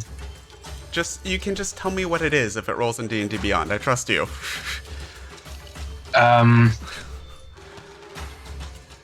The first one would be a 32 minus 5. 27, that's gonna hit, yes. And the second one is a... What the hell is going on? Sorry, this is like really weird here. Why isn't it working? The second one is an 18. And 18 still hits. All right. Why is that working? Nah, never mind. First hit is 30 damage. 30. Oh, wow. Yeah, with the very first hit that you come in, you were expecting to have to do 2 big ol', and you don't. You just cleave through this as it collapses to the ground. And you definitely look over and realize that you have the attention of the other Yetis now. Leave them be, they're weenies. Okay. Anything else from you? I don't think I have anything else. Okay. That will then bring us to Garen. Your turn. That was quick, says to the crew. I'll just kind of fly up, like, obviously. How tall is this cliff, actually? It's about 40 feet. 40 feet? Okay, so... Yeah, I can just about reach, like, the top of the cliff. Or rather, no, I would get to, like, here, and I need to go 10 feet. Okay. That's with 90-foot flying with Robert. I forgot his name for a moment. Yep. And, yeah, that's me. Okay. So that brings us to the Yetis, who you certainly have their attention now. Yeah, so. Oh, whoops, that was me. That's okay. I think I figured that out now. Okay. First one. 5, 10, 15, 20, 25, 30, 35, 40. Starts stomping his way over towards Aku. I need you to make a Constitution saving throw, please. My body is ready. 32. Natural 20. Yeah, you save. Yeah, you save real easy. Not even close. As you see, its eyes just almost pierce through you for a moment, but you're able to kind of shrug it off. I like to imagine it like I get frozen over and then I just move over and everything. The other one is going to 5, 10, 15, 20, 25, 30, 35, 40. Yeah, he's just going to dash straight up to you.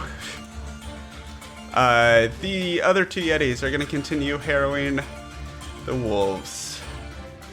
That's going to be 4 attacks total with them. We'll do actual rolls for them now because it matters at this point. That is... You're rolling open, by the way. Okay, that's fine. So the first 2 are for the first Yeti. The 2 claw attacks. Swipey swipe, swipey swipey. 1 swipe from each of them hits their targets. And you don't get to see how much damage they're actually doing.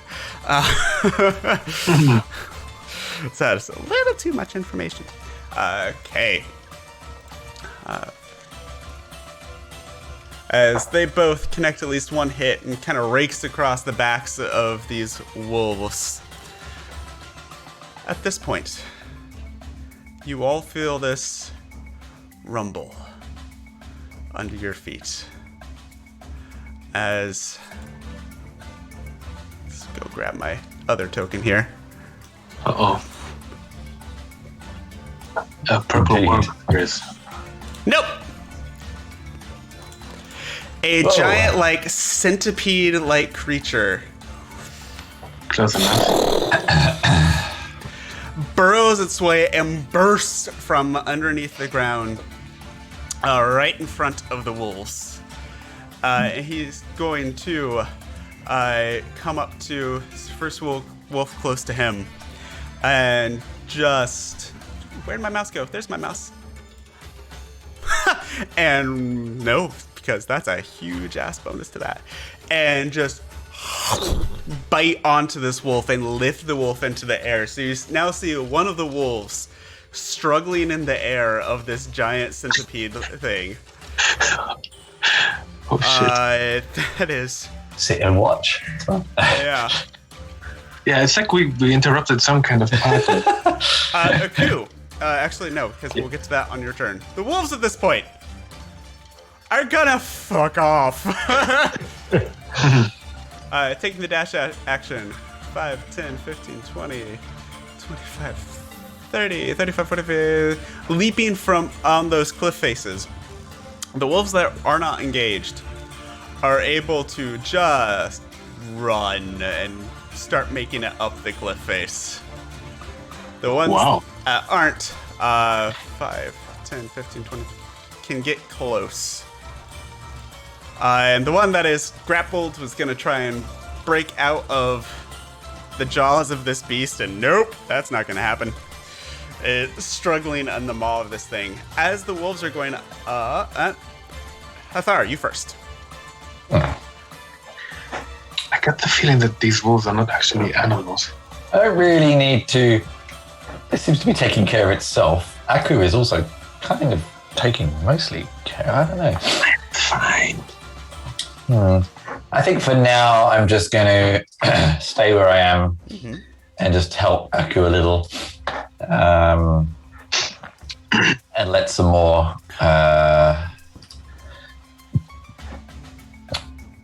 blast of black energy in their direction towards the one he's not engaged with.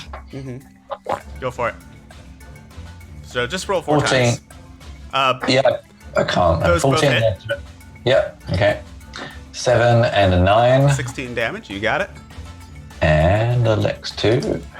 14 and a 30. Both of those hit. That's not a natural 20. Yeah. 7 and a 10. Max damage. 17. There we go. Yeah, as you start battering this Yeti with blasts. Yeah. Kate. And I think I will move forward a bit because a lot of the danger is gone. I will shadow walk back up to the edge of the forest up here. Okay. Gustav. You are muted. There you go. Do I see the wolves? You see the first one start to crest over the top of this, yes. Do I hear them as well? Are they? Yes. Is it like wolves howling? They're not stealth. They're a pack of wolves bounding up a cliff face. My intention was, if I understand what they are saying, if they speak, I understand all languages now. But if they don't have a language, They're not I would particularly speaking a language. You do kind of get the essence of run. Okay. I'll ignore them for now. Okay. I'll shout at the Yetis. What are you doing? We are one of you. We're like you. We were enchanted. Help us. Make a persuasion check at disadvantage. Giving it just murdered one of them. 14. 14 and 15. As you yell over the blizzard that is howling around you right now, yeah. You're not sure if they heard you or really care. We'll find out. Okay. I don't understand what he's shouting though, right? He's shouting in Yeti. Yep, you have no idea what he just said. Alright. Aku, what are you doing? I'm gonna go keep hacking. Okay, hack away. It works. Oh, come on, fucking... Dude, Sorry. Just tell me what the roll is. It's not a big deal. Oh. 22. 22 hits. Oh no, wait, with advantage. I forgot to roll with advantage. 22 hits anyways. Yeah, but maybe it's a crit. Yeah, true. 22 hits. 23. Yeah, it hits. Should I roll the attacks first, yeah? Yeah, go ahead and roll the attack for that. Okay. It's a 20... No, it's 16 for the second one. 16. Are you using Great Weapon Master? Yes. Okay, you need to call that before you roll. I'm sorry, I thought I kept that up. It's okay. It's not a sustained thing. You have to call it for each set of All right, attacks. so Reckless, Great Weapon Master, 18 and 16 are the hits. 18 and 16. Those will both hit. All right. I'm just going to click on that. That would be 22 Okay.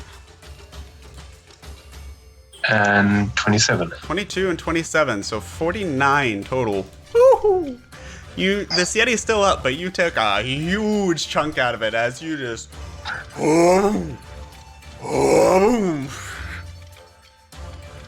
Yeah. Oh no, actually, sorry. I get from my rage, I get +4 on each attack, so another 8 damage. Another 8 damage. Okay.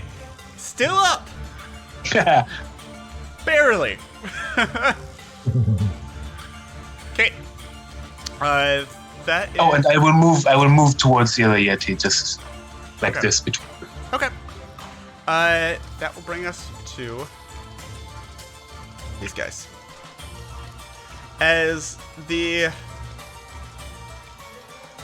roar of this Rimmeraz, this giant creature, echoes through this plateau area, two even larger Yetis There we are. come out of the cave. The first one goes towards this wolf that is trying to make its way out. Oh shit. And all three of those wolves are gonna have to make a Constitution saving throw. That is... Two of them actually succeed. Weirdly. Those Yetis jacked. Yeah, they're not nice things. Let's see here. That will... oof. So the one that's right next to him is now hurting very, very badly as frost starts to coat the hide of all of these wolves. 22, so that's 23. They're not having a good day anymore. They didn't really have a good day at the beginning of this, but they're really not having a good day right now. The other one. Coming up to the side, and we'll just take a swipe at the wolf closest to him. And that will be... yep, that's gonna hit. That's gonna hit really hard. 21, yeah, that wolf is down. And just almost shatters that wolf as ice starts to coat this wolf and almost freezes it in place. Kind of like the fatality of Sub-Zero in Mortal Kombat. Just... Nice reference. Garen, it's now your turn. As Garen's flying up towards this cliff and all these things are happening around him, he's like looking around at the scene and he sort of says to Robert, wait, something seems a bit off. Peter, so what color is this? So this thing up here, Yeah, that's an entrance to a large cavern. okay, it's just an entrance to a cavern. And is it glowing or something like this? No, that's just, there's light coming from it, that's all. Okay. It's But just being used to mark that there's an opening there since the edge of the map is there, so you can't really see past it yet. Okay. And these wolves look natural? Is there some color here? They're white, almost blue fur. Like, it blends in really well with the snow and ice around you. Okay. Then I think I'll take a halfway action between what I was thinking of. I'm going to actually head over towards the wolves and try to like help up the ones that are towards the top. Okay. I'm not going to worry about the ones that are down below. Okay. As you get closer, you actually notice this one towards the top has a large egg in its mouth. Make an animal handling check as you approach these wolves. Yeah. So, animal handling. 3 and a 3. 6. As you get close to this wolf and almost... What's your AC? 24. By 1. You surprise it and it just almost instinctively slashes out at you with its claws, but Robert's able to kind of back up out of the way real quickly. Okay. That's Garen. That's the regular Yeti's turns. As this Rimroz shows up, first of all, the two that are around Aku, are just gonna go ham on you. That's gonna be 4 attacks. One's a natural 20. Advantage. They have advantage, right? Yep. So the first one, first attack is a 23. Yeah. Okay. Second attack is a natural 20. That hits. Yeah. Third is an 18, I believe misses. Misses. And a 21, which just misses. So a hit and a crit. So that is, for the regular one, is 8 slashing damage reduced to 4 because you're raging. And 3 cold damage reduced to 1 because you're raging. Second hit, the crit, is not great. 9 slashing damage reduced to 4 again. Okay. And yeah, not rolling great on that. 9 cold damage reduced to 4. So just All right. yeah. So they're trying. Can I actually say, nice try? Let me retort. I seen this monster show up. These two are going to scatter. The first one is going to start running towards you. And actually, I thought you were talking about me. no, actually, well, the Yeti is going to run towards you. And kind of seeing you and seeing what's happening, it's going to charge. Can't quite get to you, but it's going to get as close as... we'll use its action to dash to get that close. The other one is going to run up towards the wolves and do double attack there. Both of those are going to hit. So that poor wolf... is that going to be enough? Ooh! Just barely survives as this Yeti comes up and shoo, shoo. This wolf that's now the last one left in the back of this pack just has red blood splattered all across its white fur right now. It's barely hanging on. The Rimmeraz. Sounds like a Pokemon. As you It sounds like a watch, Pokemon. it just tosses this wolf into the air and it disappears into the mouth of this creature. Yeah. Ooh.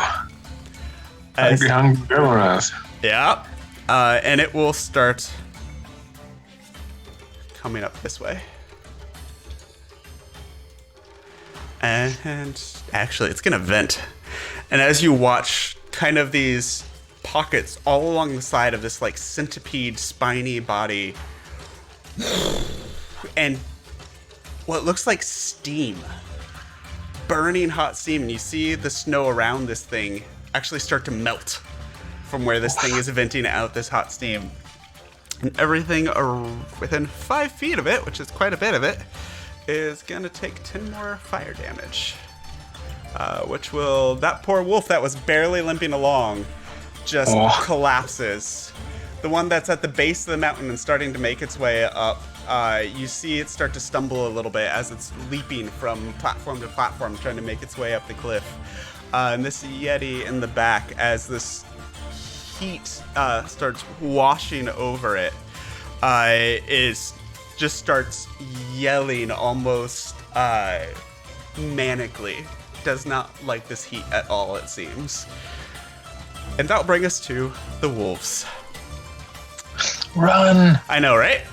I'll just clarify a couple of things at this point because I'm confused. Yes. I don't know if the viewers are.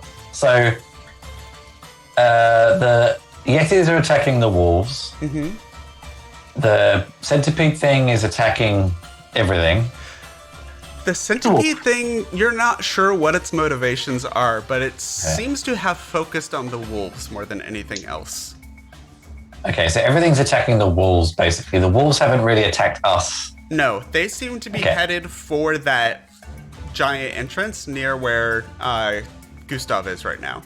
Yeah. That seems to be where they're headed towards. And on their way up, back one is going to take disengage. First two are going to just book it, which I think gets them, and they're going to make it out of there as they disappear into that back cavern. Which is 1285. Need to make a couple notes here about which ones made it out. As those two run up and disappear. The last one in the back takes a disengage, so he can't quite get as far, and also he's at the base of this mountain, so 30 and about 20 feet back.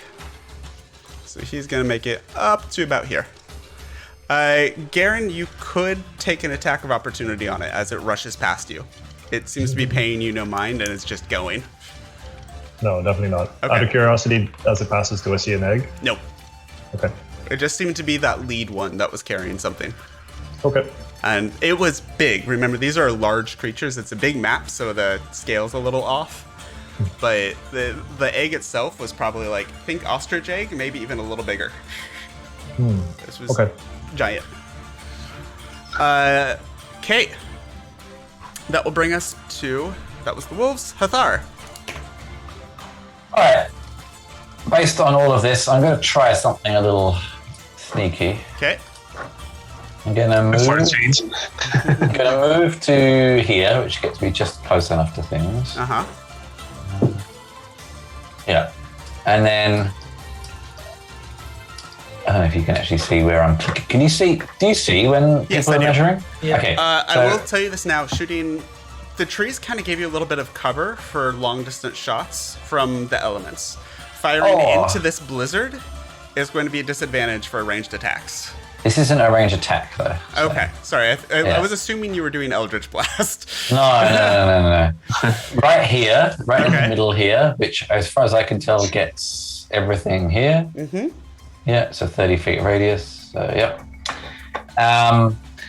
In the midst of all the blizzard comes these strange patterns weaving themselves around. Ooh. And I'm also going to meta magic this to actually. Let me just check if I meta magic. Is every target gets disadvantage, or is it just one? Because that would make a difference. You cast a spell that forces a creature. Wait, one target. Okay. I won't meta magic then. Okay. So I'd like wisdom saving throws from all of them. Okay, please. so we'll do the bigger Yetis first. What's the DC? DC 19. 19. That's a fail and a fail. Little Yeti. That's a natural 20. Okay. Little Yeti's fine. And centipede monster thing is... Pete's starting to get out his crooked dice again, I see.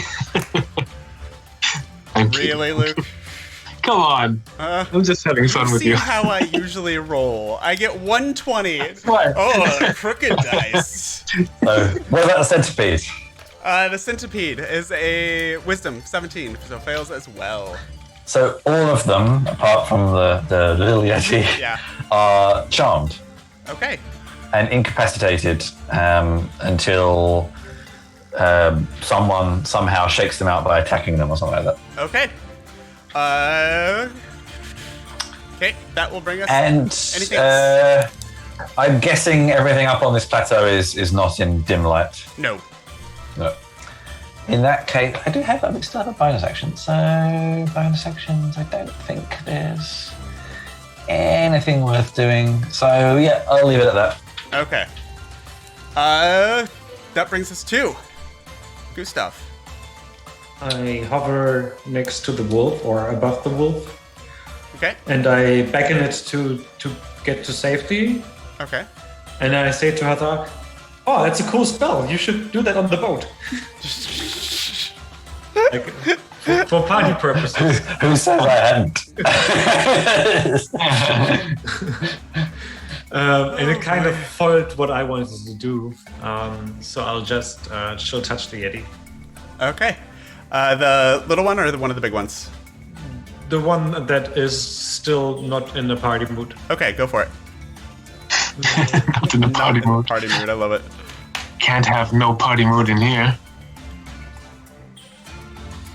Let's get it started. 27, yeah, that definitely hits for 16. Yeah, that Yeti's not happy. Go in there, Mr. Wolf. And I say to the others, Let's follow them to like where no blizzard is. Like, and I point to the cave behind me. And let's kill these things first. Speaking of, Aku. Yes. I will swing at the guy that's almost dead already. Okay. Reckless, Great Weapon Master. Okay. There you go. 30, yeah. 32 is gonna hit. 18. No, 32 damage. For 32 damage. Yeah, that's plenty. As you carve another Yeti down. And since I just killed someone, I get another attack as a bonus action, so I have 2 more attacks. Okay. All right. I will attack the next one up here. Just work down the line. Yes. 1. Why is this app? I don't care. It's Just out. roll. I know it's frustrating. Just however you roll is how you roll. I can see what you rolled. This was the second roll, so it's So that's 30 to 13 damage. Yeah, 32 to hit. It's definitely gonna hit for 30 damage. Absolutely. And the last attack on the same Yeti. 32 again. Yeah, that's gonna hit. Wait, might be a crit. Nope. Nope. For 24 damage. Just barely hanging on. You are a one-man Yeti wrecking crew right now. Oh yes. Okay. The abominable Yetis. They get no save off if that's hypnotic pattern. Yes, Chris. Okay. So they do not get a save at the end of their turn. They're just looking at pretty whatever you put up. What was the illusion that you created for them to look at? It's going to be, and it's a nice contrast to the snow, of course. It's going to be like swirling black patterns and things like that. Like, yeah. Beautiful female Yetis. And the Sexy lady Yetis. And the 2 abominable Yetis just are staring at the black swirling kind of anti-snow that is whipping up nearby. Garen. You know what I'm gonna do? So, the wolf died here, right? Yes.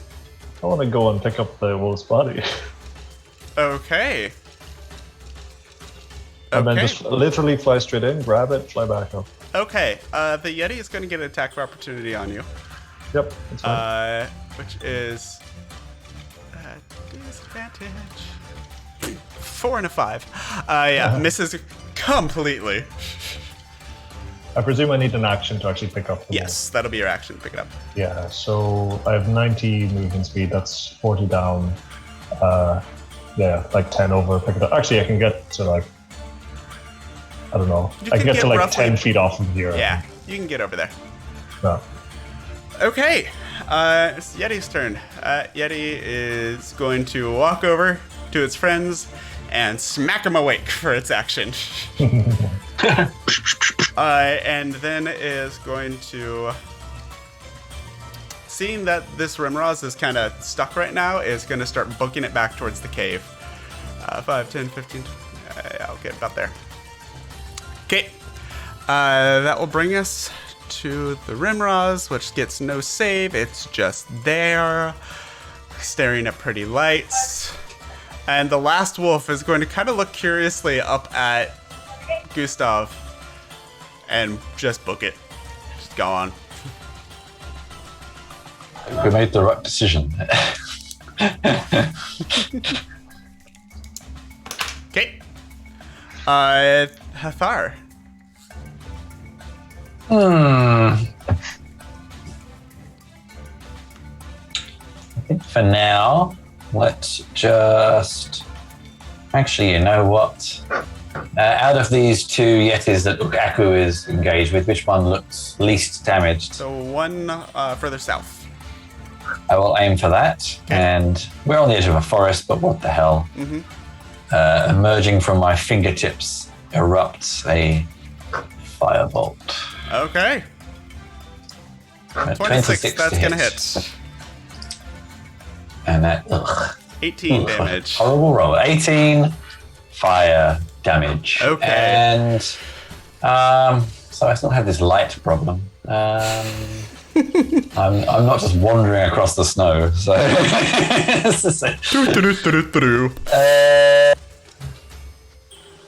I'll just stay where I am. Okay.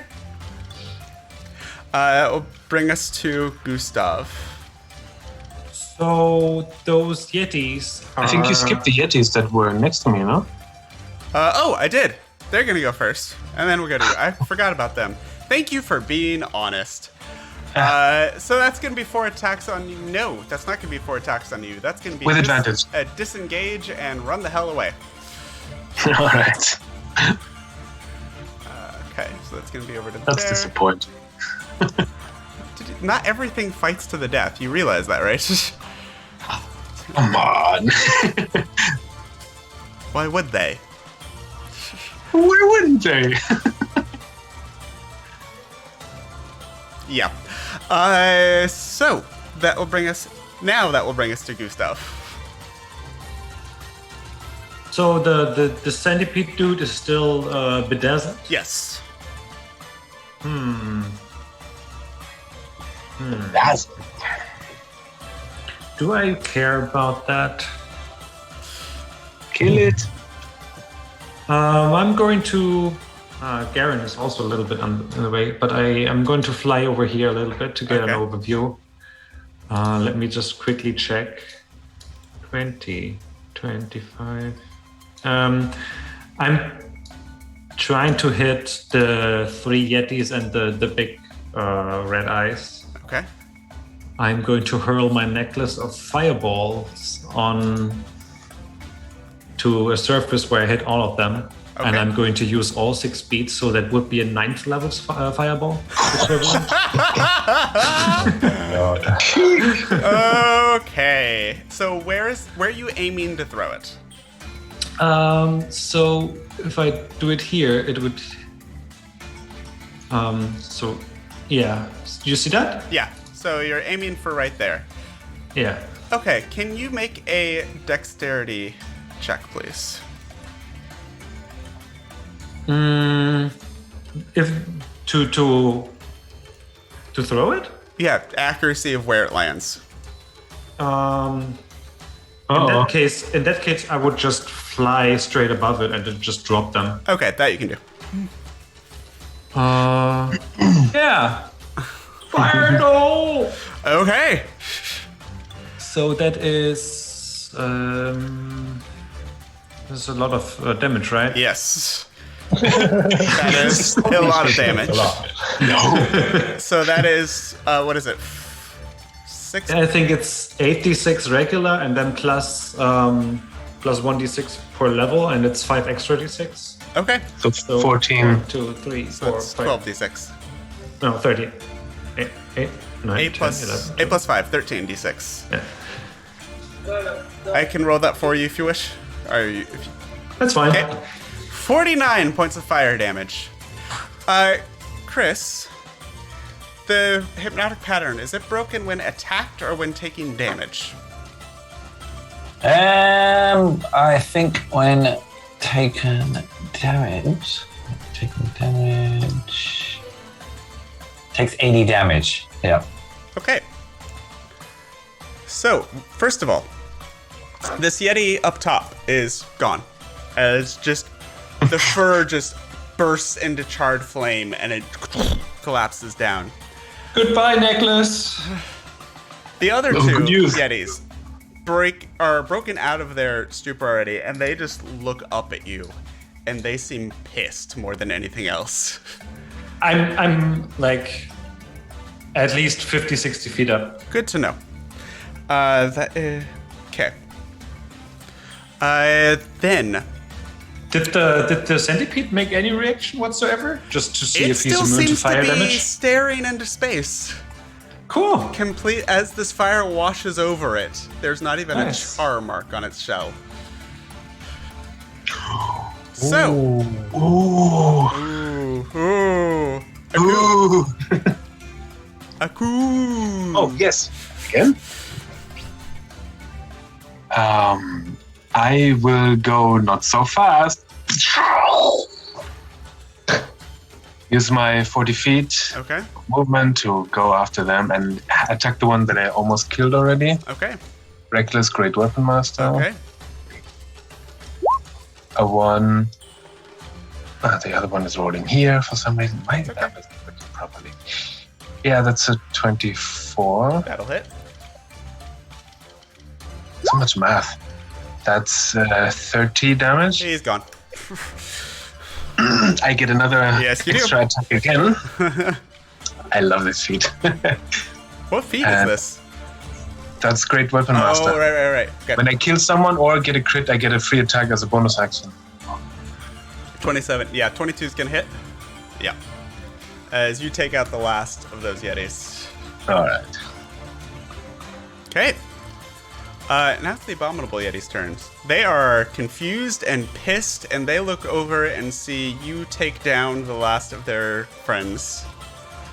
So they're both gonna come towards you. That is... Wait, what? Okay. That is... Center. I need to get to... Oh, easy. They're both going to move towards you, about here. And you see both of them, almost in stereo vision, as this dual blast of cold air washes over you. And I need you to do 2 separate Constitution saving throws, please. I'm just asking this because I've not long ago fought Yetis before. Am I not immune to the breath after saving for it? Or is it No. because it's different Yetis? No. That wasn't a cold breath that you had before. That was a different thing. Alright. 1, 2. 20 and a 14. The first one saves, second one does not. So, for the first one that saves, as the first Yeti kind of... You're able to kind of hunker down a little bit, and frost starts forming on the outside of your shell, but you resist a lot of it. That is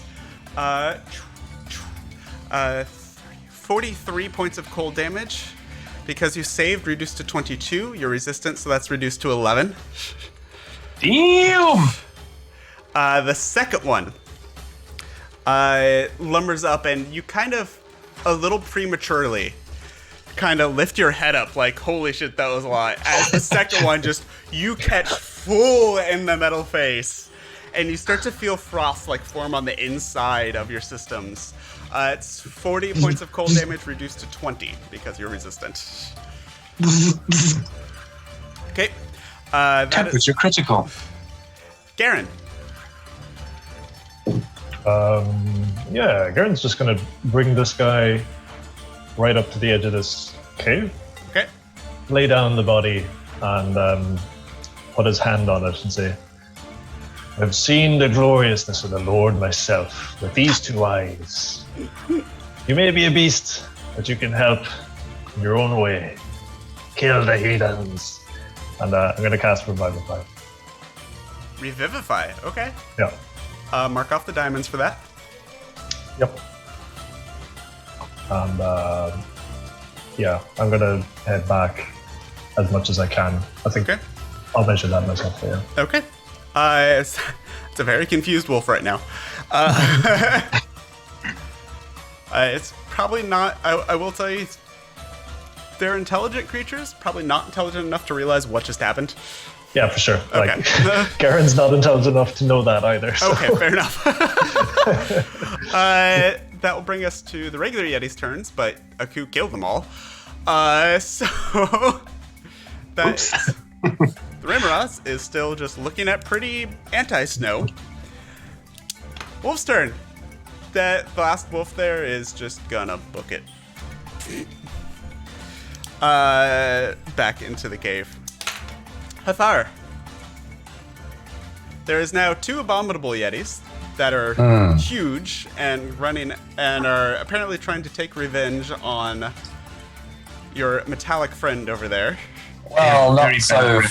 Not so fast, because the two of them, I just checked and I just missed Aku, which is good.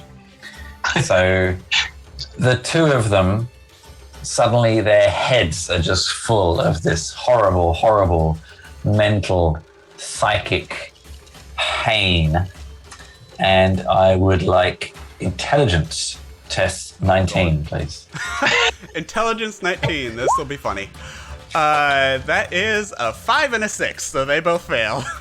Excellent. So, do you want me to do damage for both or one each?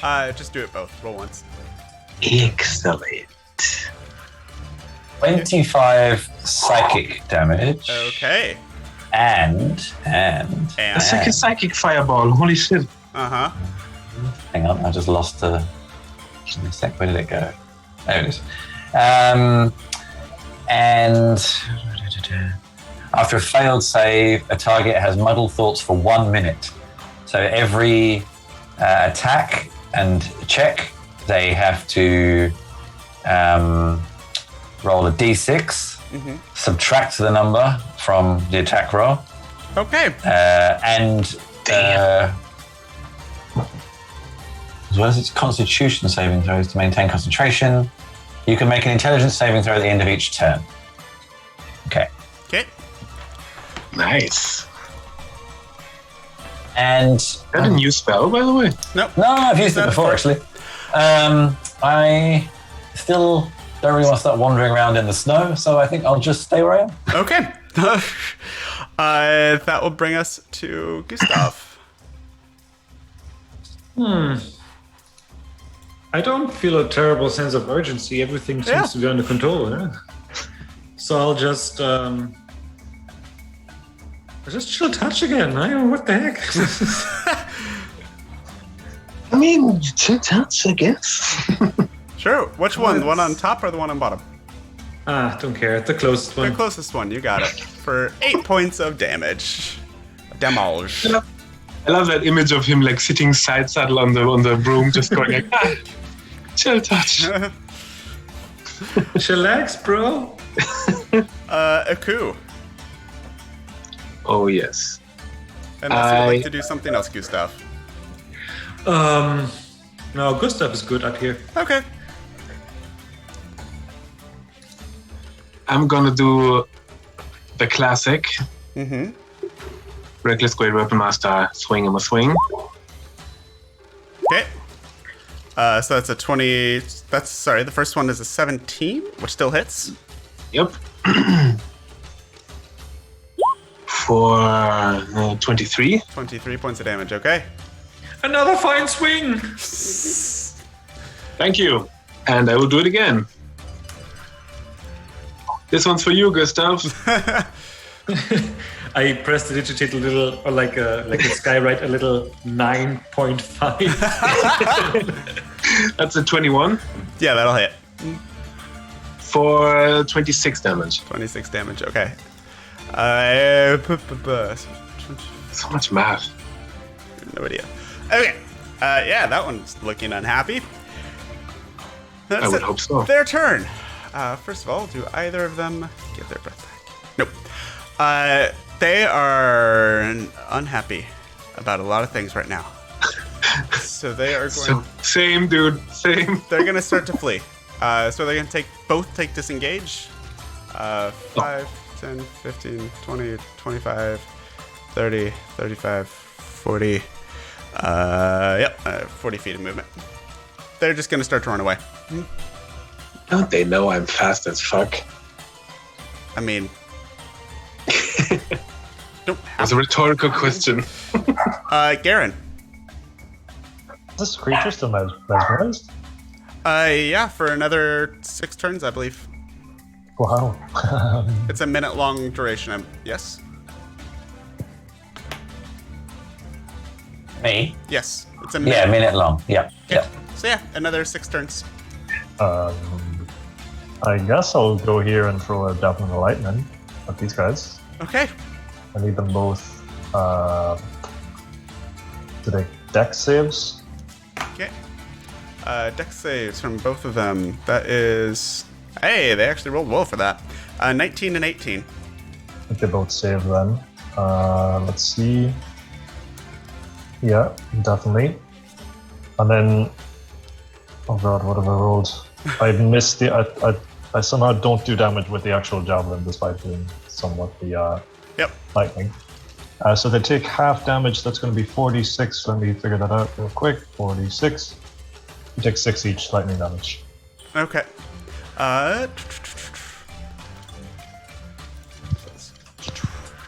Yeah, they're not having a good day. 68.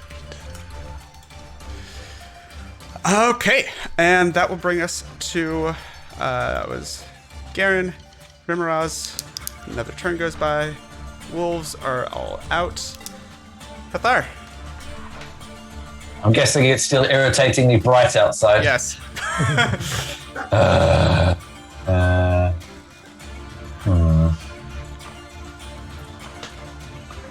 Where did these yetis, these abominable yetis, come from? There's a cave in this left side here. They came from there, yeah. Though they seem to be fleeing at the moment. They're not a threat at present. No, it was more that I thought that could be my darkness where I went to, but I don't really want to go there. Surprise!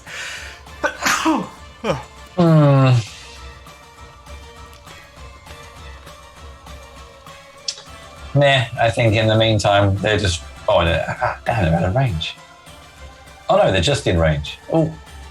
Ooh. On these large creatures, where do you measure to? The edge or the middle? The edge is fine.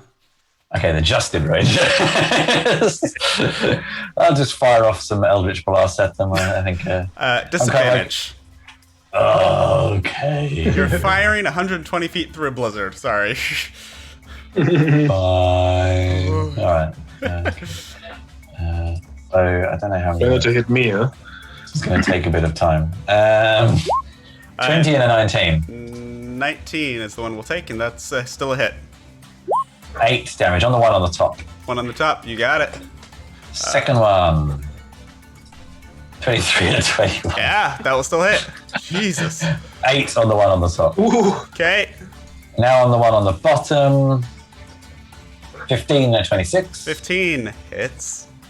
Wow. 7 damage. Okay. And once more on the one on the bottom. 13 and a 23. 13 misses. Ah. So you shoot almost blindly out into the snow, but these are big things. They're not hard to hit, really. Yeah. And you hear a couple of satisfying doo, doo, doo. Excellent. Okay. Gustav.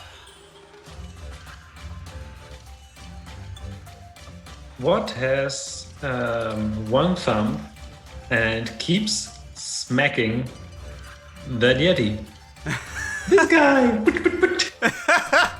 This guy. Chill touch, I assume. Yeah, that'll Yes. hit. And that top Yeti Yeah, to the face. goes down. Oh, that's a crit. Yeah. Nice. Holy hell, crit in damage and attack. Oh, yeah. That's because I said such a nice Yeah. thingy. For my bonus action, I'll actually misty step and I'll fly over here Okay. and inspect the cave entrance. Okay, we'll get to that in a minute. Poke wood. Aku. Well, I'm going to charge after the other one. I'm gonna smack Okay. his ass. Yeah. So That's a crit. oh, I'll take it. That would be 5d12, was it, right? Mm-hmm. 5d12 plus 12. 36. 46, actually, because of Great Weapon Master. You need to call that. I'll take I it for thought now. it was but just, it was it's just not assumed. assumed. It is not All right, assumed. all right, then it's just 36. I want to be fair. It gets to the points where, especially if you have a larger enemy with a high AC, it's like, oh, I didn't mean to do what Great Weapon Master that time. So Of course. it's assumed that you have to call it. All right. So yeah, so I'll take it for that one though. So 46. Okay. Since I just did a crit, I get a bonus action, another attack, which I'm gonna do first. Yep. Reckless Great Weapon Master of. That's a 12. Cool. That's gonna miss. Wait, I roll with advantage. There Okay, was just roll another. first roll.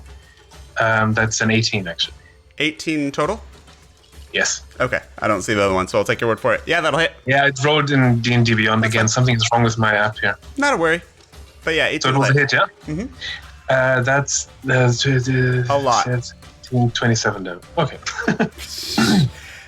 And I will send a quick message through my head to the other guys and ask them, are we fighting this centipede thingamathing or not?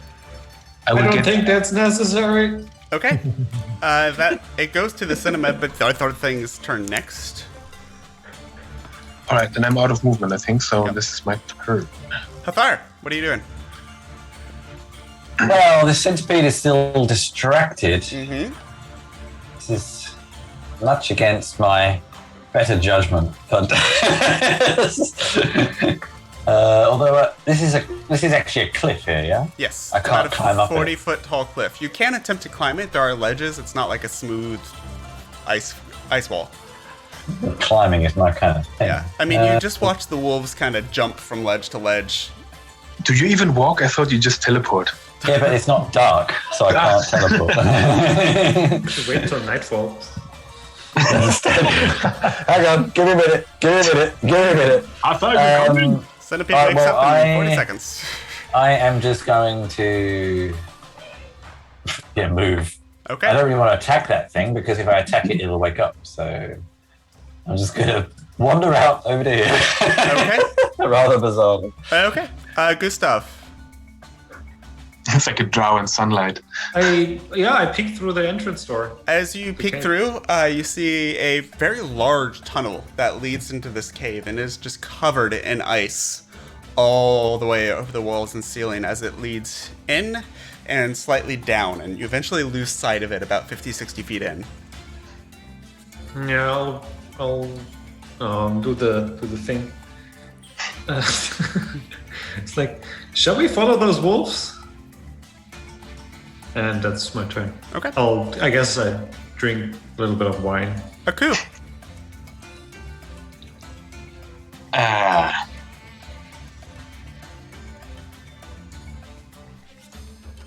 What you doing? Just a sec. I am just going to... Yeah, I'm just going to dash up to the cliff there. Okay. And I will hold my axe ready to, in case we're fighting this thing, jump down on it. Okay. I'm preparing basically... Oh no, I can't really prepare movement and attack. I'll just stay here next to it.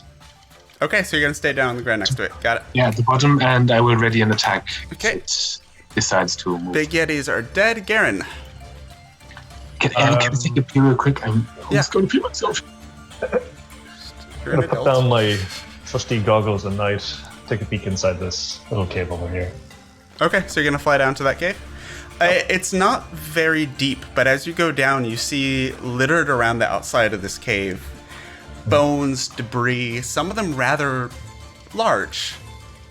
A couple, you even see what looks like armor that's been tossed out. That is, you and Aku could fit comfortably together in it. No ideas. That has a very large jewel kind of in the breastplate of it. Oh. Okay. Like try to extract a jewel or something? You can with an action on a further turn. Yeah, sure. Okay. Yeah. Anything else? No, I'll pass a message to Aku to say go on, but Aku's not here, so yeah. Okay. Rimraz is another turn closer to being able to move again, but is still currently looking at anti-snow. Hathar.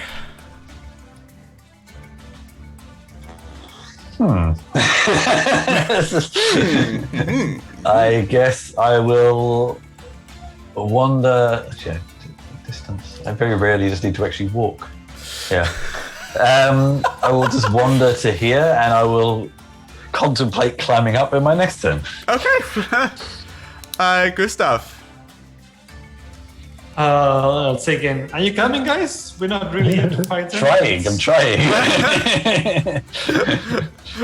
I hate to be the voice of reason again. You want to come and give us a hand? Then I mean, seems awfully wasteful to use a teleport now, but actually, I have a trick up my sleeve. But next turn, I don't have enough to do it in this turn. I don't have enough movement left to do it in this turn. just for fun, I just patrol, like fly a little bit, do some shields, whatever. Okay. Some flashy party tricks. Okay, there's a light show going on from a broom. Aku.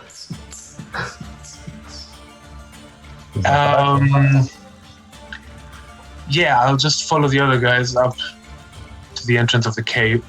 Okay. No, which cave are we going in? Sorry, I missed half of what. So Garen is currently down looking at where the Yetis came from. The wolves went up to this cave on the higher level.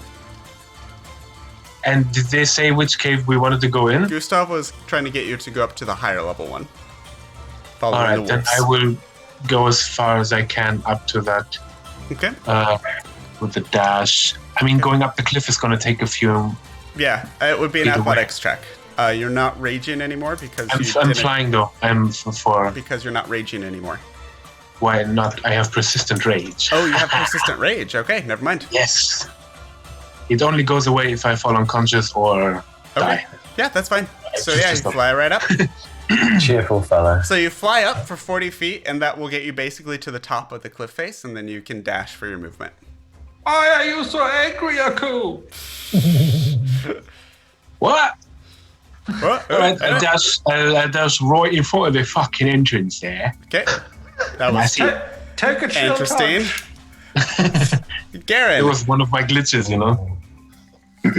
Chill touch, I get it. Yeah, I'm gonna try to get this jewel out. Okay. Make either a strength check or a sleight of hand check, your choice. Oh, we'll go for strength for sure.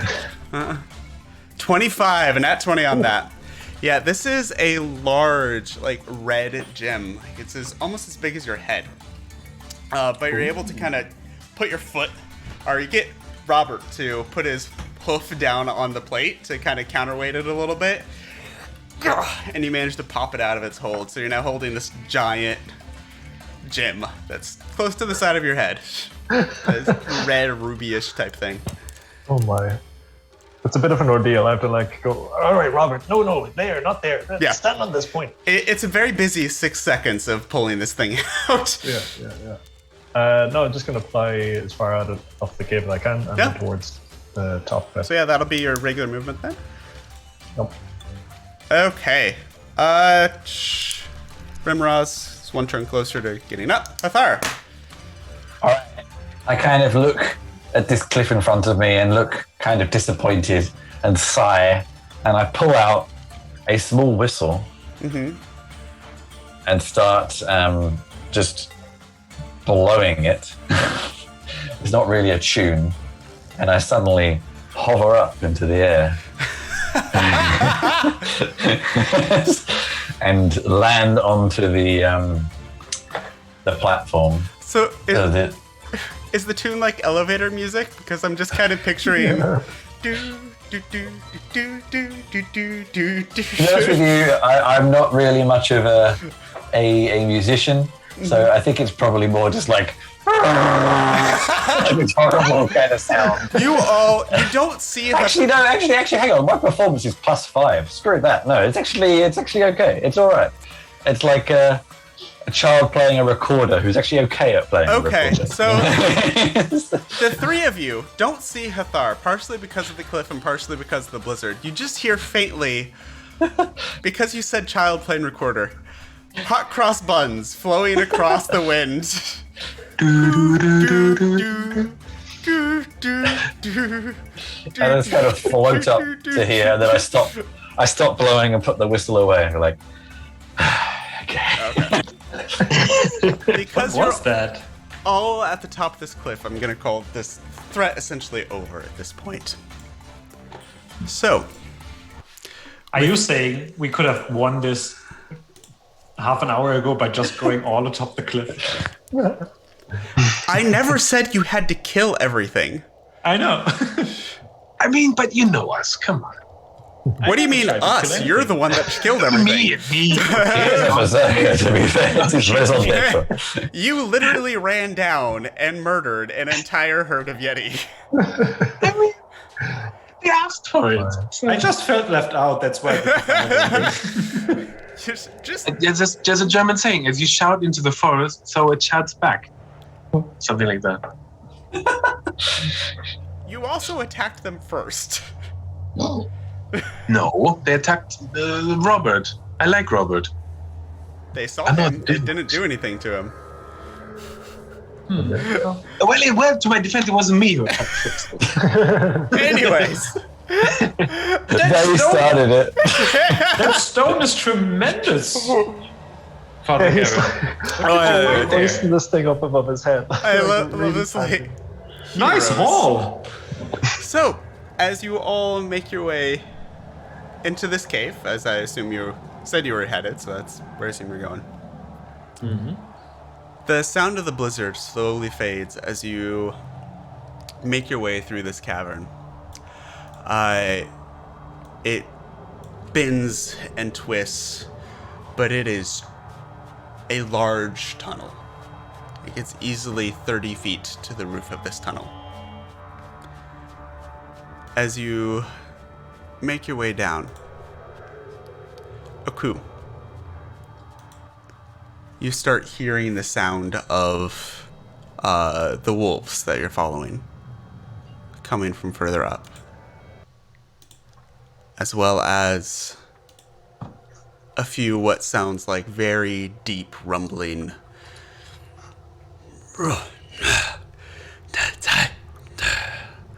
almost speech of some sort, but you can't understand it. How long does comprehend languages last? 1 hour. 1 hour. You do understand it then. Also, I want to while we're going through there. I don't know how long it takes. I want to start preparing speak with animals. It's been about 5 minutes. So if you're casting a ritual, you need to sit and cast the ritual. All right. I thought I could do that on the way. No. Yeah, that needs to be everything stops for 10 minutes while you stop to do that. Boot up the software. Yeah, I know, right? Real quickly, Revivify, how many hit points did that wolf come back with? Is that 1, or did it come to full, or how does... Should be 1. 1? Question. Yeah, it Just is double indeed one. checking. Yeah. Okay. Okay. So what they're saying? So you hear some... Where did you get this, boy? And some answers back of, oh, this looks tasty. The rest, are you okay? And some concern for the animals, questioning where the rest of the pack is. There is some responses. You catch strangers also fighting the Yeti, killed the Yetis. Seemingly. Actually, they wouldn't know that you killed them because they ran before it. Just that they fought them and they ran while you distracted them. Revived one of them. I mean, that must count for something. So yeah, that's the gist of what you get. Hey, I understand them. They seem intelligible. Should we make our presence known? I don't see why not. Whatever they found could be useful. They might know what's going on here. We can do All that. right, I'm gonna do a thing. Okay. What language are you using? Theirs. Okay. Does comprehend languages, you understand what language they're using, yes? Don't know. I don't think it says that I know what language it is. It's like the just says- babblefish, it just automatically does it. For the duration, you understand the literal meaning of. So if they are being like, Yeah. a little bit sarcastic, I wouldn't understand. But Right. The literal meaning of any spoken language that you hear. You also understand any written language that you see, but you must touch the surface. So I guess I don't. You can't I'm not sure speak if back. I can. You comprehend, you don't speak. Okay. So, unless you can speak giant, because that's what they're speaking. Don't think so. Okay. Yeah. Is there any scripture on the walls at all? Seems to be relatively blank. I'll catch up the party on what I saw. So A, the egg, and B, the giant armor, which may have been just for the eddies, but it was very large. So Anybody that is proficient may make a nature check. Oh, Oh, that's my calling. If you are proficient. Aku, 12. I am. So it might be their armor, eh? Okay. 12. Yeah, you have lots of things lay eggs. Yeah. So, Dragon egg, definitely. An egg, you say? as you continue down this pathway, I mean, would it be that outlandish to connect the dots that this could be indeed a dragon egg? I was just being hyperbolic. wait, do we know that it's called like? No, it doesn't. have a no, white you dragon don't name. know that it's called White Dragon Mountain. That's not. U.S. players know that's the name of this adventure. This mountain itself does not have that name. So there hasn't there been any talks of there's a dragon in this land? I mean, it's the Frostfire Peaks. There's lots of talks about white dragons in particular being around here. I thought some quest giver was saying dragon. That's why I joked on the boat. Take your quest log. No, that's just the title of this particular one shot. Okay, then probably I don't know Okay. how a dragon egg looks like. Although we have seen plenty of dragons. Actually, you've seen dragons before. Make an Arcana check for me, please. I'll never give a wizard an arcana check. 23. I mean, you know dragons lay eggs because you didn't see this egg yourself. Also, if a dragon has an egg stolen from it, it's going to be rare that A, the thing escapes, and B, it's not being followed. I see. So there might be a dragon on our trail. So in any case, like with all the information that we gathered so far, that big jewel might be their armor. If they, we don't know that they speak giant, right? Mm-hmm. So yeah. Yeah. The bigger question would be where they got it from. Wait, you know they speak giant, yeah. don't you? No. I understand the language. I don't know if that it is He giant. doesn't that know they're what speaking. it is, just that he understands it. Lord. Yes. Yeah, unless one of the rest of you speaks giant, it's just gibberish to you guys.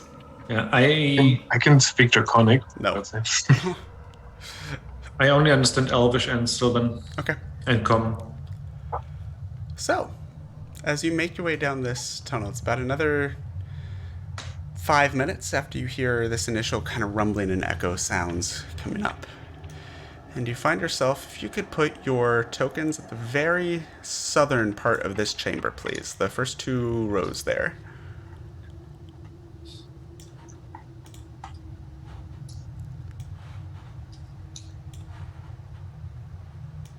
What is that? Let's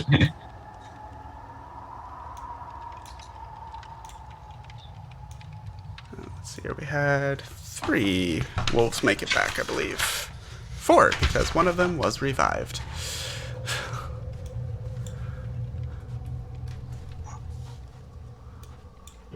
Okay, so they're over there-ish. Okay, as you come through, first, a little bit further back, first few rows, you see kind of what you expected, putting together all of the things from outside. There are a whole lot of giants out here.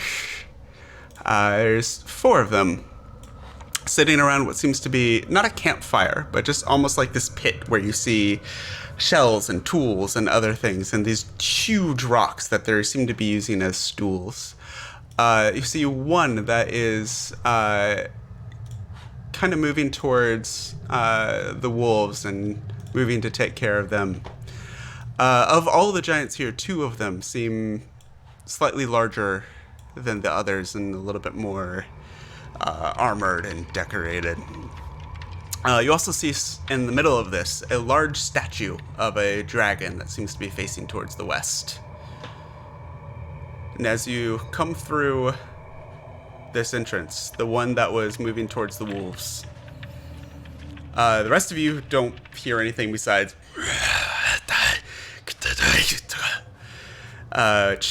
Gustav, you understand, is roughly, who are you? Hey, hi. Wow, you're big. Do you understand me?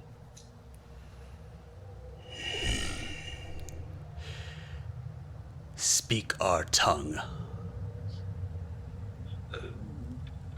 I'm trying. I cannot. At which point, one of the wolves, because weirdly enough, they speak common. Oh. Otherwise, One of the wolves, the one that's closest to him in the back. It's also the one that you clocked that had the egg in its mouth at first. And right now you see the shells of that egg in this back corner. Uh-huh. Dinner. Having a good feast. These are the ones we told you about. They attacked the Eddies. Let us escape. Yep. Gustav, you hear back. Why are they here? The wolf looks towards you, translating. Why do you come here? Well, we're looking for something. Some sort of energy leak. We don't mean any harm to you, obviously. My friend, I think, brought one of you back. Wolf translates back to the giant. You kind of have this weird triangle translation from giant to wolf to you guys and back. The wolf turns to you. Are you here to worship? I'm not a worshiper as such. Then you need to leave. My friend here is a very pious boy. He perhaps he would be one that you might want to talk to. And I shove Father Gareth forward. I will stay with Garen though. When he gets And shoved. at that point, one of the main giants steps forward, and the Who do you wolf that's worship? translating walks up to him, standing next to him. And there's this low rumble as the giant speaks. The wolf translates back to you all. Come and worship Our Lady, or leave. All who come here worship, sacrifice. No other option. What lady? And the wolf and the giant both turn and look at the statue of the dragon. Oh. Okay. I'm just going to pretend like I'm a stupid machine, so I don't really have to act like I worship anything. I'm just a robot. Beep, boop, beep. I say telepathically first, beginning to regret reviving that wolf. And I say to everyone, but specifically to intending it towards Gustav. Mm-hmm. We're looking for a leak, aren't we not? Do you think this place is connected? Perhaps you can sense some magic.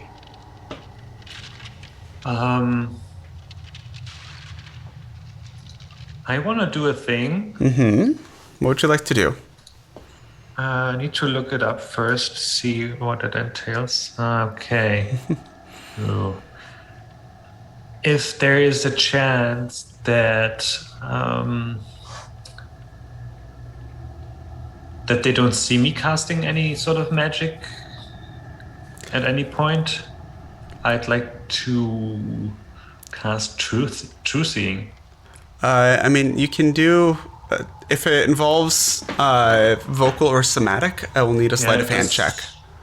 It does. So I would wait until there's a good opportune moment, or like when I go back out for a little bit while the others are talking. Maybe excuse myself for a little wee or something. And then come back and have the sight. Okay. Or like wave my wand for some magic detection to see if there is any sort of leak. Sure. So you kind of just nonchalantly wave the wand of magic detection. I still want a sleight of hand check for that, but just it's a low DC. Basically, it's kind of a act casual sort of thing. I don't know, fly casual. 16, yeah, that's fine. Okay. So with detect magic, a couple of things immediately pop up. Number one, the two larger giants you notice on their breastplates have gems similar to the one that Garen found outside. Which, by the way, what did you do with that giant gem? Can it fit in a bag of holding? Yeah, it probably can. It can fit in there. Okay. Just curious. Oh, just a quick question. Garen, do you have a bag of holding? Yes. Interesting. Good. Okay. We have two. Okay. Oh, God.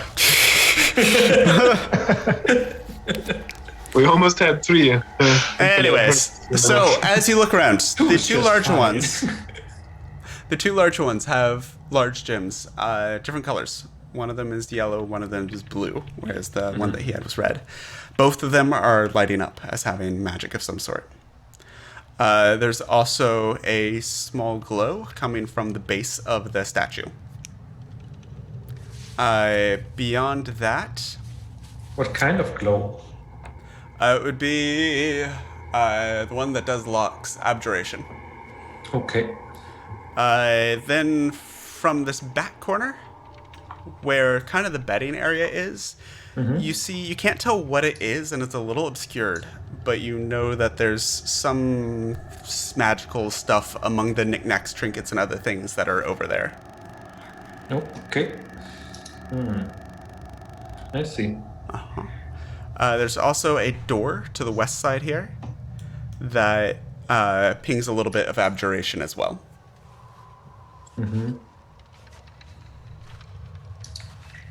Cool. Yeah, shall we pretend to pray to this goddess? Happy to pretend, but whether that will mean anything, I'm not sure. I don't know. I mean, Garen was basically trying to ask or figure out if we have reason to suspect that this is the place where the problem is happening, but he will be pretty, if nothing's happening, he will step forward and say something like, I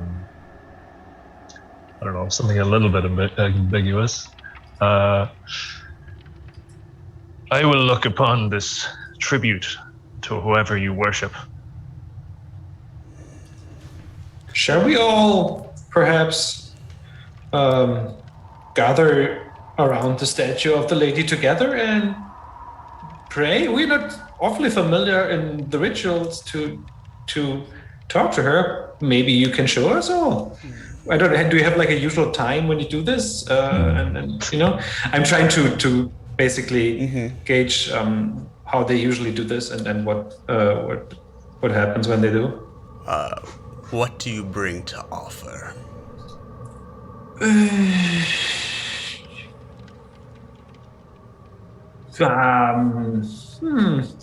Oh, We sort of help that dog wolf friend of you and killed those yetis for you already. This is an offer of... See the wolf almost smile. And that is the reason that you are not the offering. Okay, we're playing it this way then.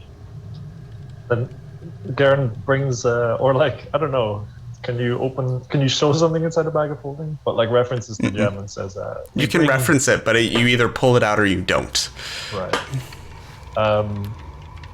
Yeah, he says like, we bring one of these gems from your fallen brethren.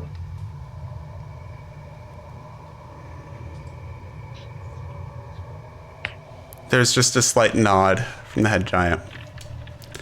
The wolf steps aside. Follow. And turns to the rest of you. You wait. One of the giants steps forward. So the lead giant starts making their way north towards the back entrance. You follow? He said follow to Garen. Yes, follow to Garen. Yeah. And told the rest of you to wait. I'm gonna try to follow him just out of habit. See what happens. The giant steps in front, blocking your way. Yeah. Oh, Garen puts like a hand on your shoulder and says, "It's all right, child. The father will be fine." And as I'm doing this, I'll cast or use Lay on Hands. Okay. I will stop right in front of the giant and just look him straight in the eye. You kind of look him straight in the navel. I will look up. Just look at him. The wolf responds, "If you wish to follow, bring a sacrifice." That's very much. I try to act just like a robot. I am protector. You get no response from that. So, as he leads you back, this giant, wordlessly towards this back entrance, a little bit past where this map is, the cavern turns. Are you still following him all the way back? Yep. And just ends in an ice wall. And as you look up, it is a chimney that seems to go all the way to the top of this mountain. And he just points towards the base of the chimney on the ground by the wall.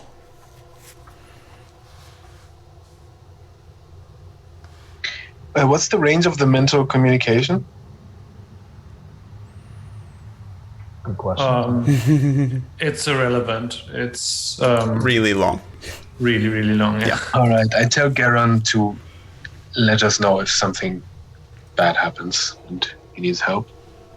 Yeah, well, in any case, Garen, he actually takes a step towards the chimney itself and then looks at the giant to see how it's reacting. As in, Garen says, "Is this the sacrifice zone?" He does not understand Gammon, so he just points again at the base of this ice face, crosses his arms. And is there any sort of is there some material on this position? What's your passive perception again? 10? It's like 10. It just seems to end in an ice wall that leads up into the sky. Then I'm going to assume it's not exactly the sacrifice, but he's actually going to step in or walk towards wherever this spot itself is. Yeah, and the hallway really does just end in a dead end and then go straight up. And he's pointing at the ground at the base of this ice face.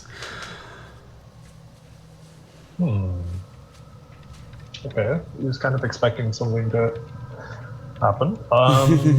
So it's a chimney, he can literally see up towards to the sky. It's a very wide chimney. It's a good 20, 30 feet across. And it goes all the way up. It's hard to tell distance from at the base of it how high up, but a while. I think he's not quite clever enough to figure out exactly what that means. Instead he describes the scene to everyone else in his mind. He will eventually take out the gem and lay it there, and then step back and see what the giant does. Just nods and starts walking back. Then in that case,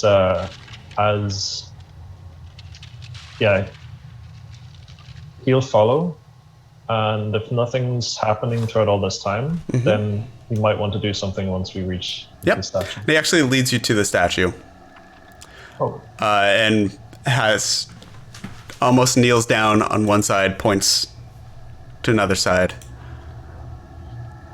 And you hear something in giant again, which, Gustav, you understand roughly as, "Come, let's begin." As the other giants, except for the ones that are watching you and essentially guarding you right now, circle around the statue and just begin chanting. Oh shit, another ritual. And it starts low and soft. But as their voices build, it starts echoing around the chamber. Louder and louder, and building more and more until it's almost hurting your ears, this low rumbling, cascading, bouncing off of the hard, icy surfaces of this cavern. The wolves are kind of huddled back into their corner of the cave, almost covering their ears from the sound. And you all hear a giant from back in the direction of where that chimney was. There's a moment later, and you hear this crashing sound back in the direction of that entrance where he took you, Garen. And there's You alright? and there is a blast of snow and ice that you see coming from around that corner, like there was an explosion. Oh, get on. Then this a one. moment You you- alright? Yeah, Garen's right by the statue.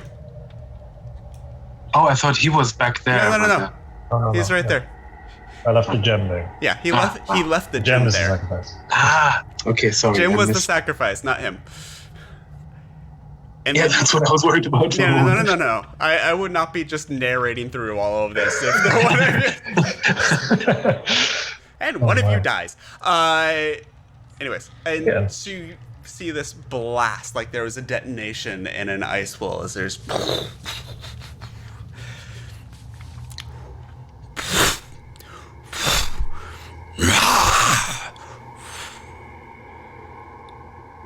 And as the chanting of the giant slowly fades and fades,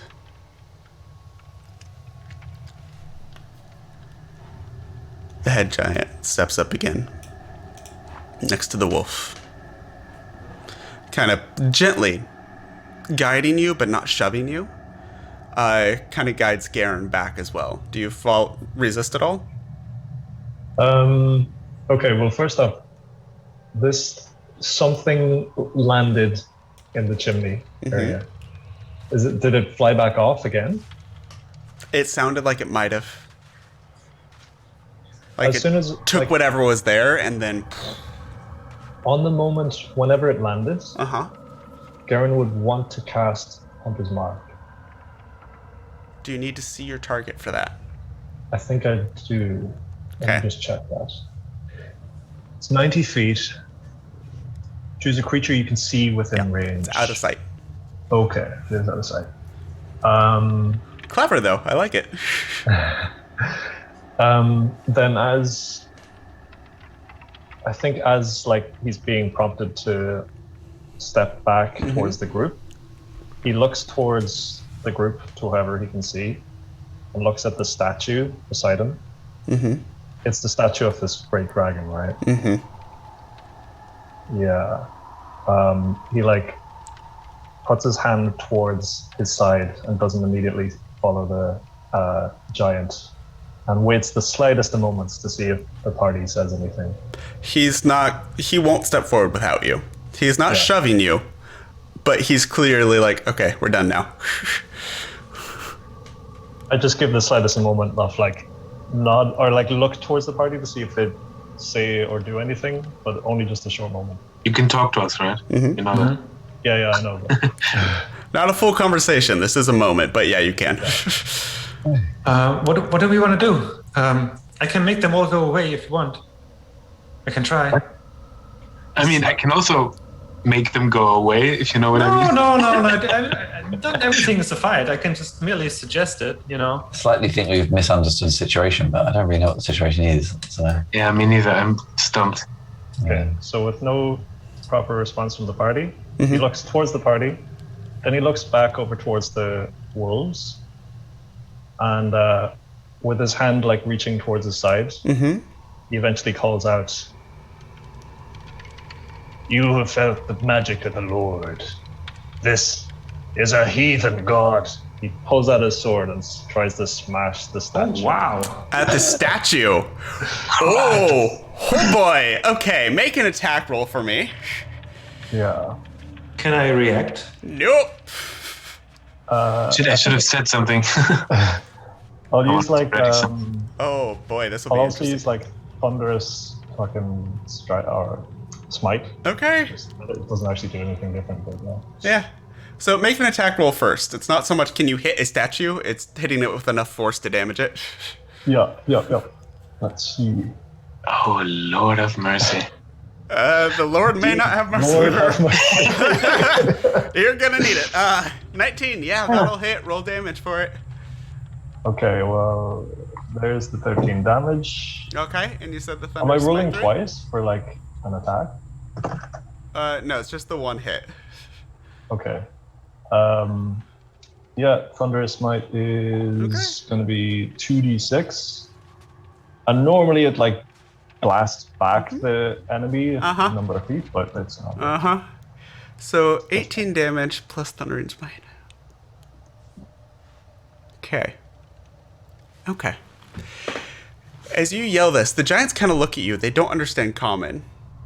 The wolf turns towards you and immediately starts taking a step towards you, but before it can go anywhere, your sword crashes into the leg of this statue of this great dragon.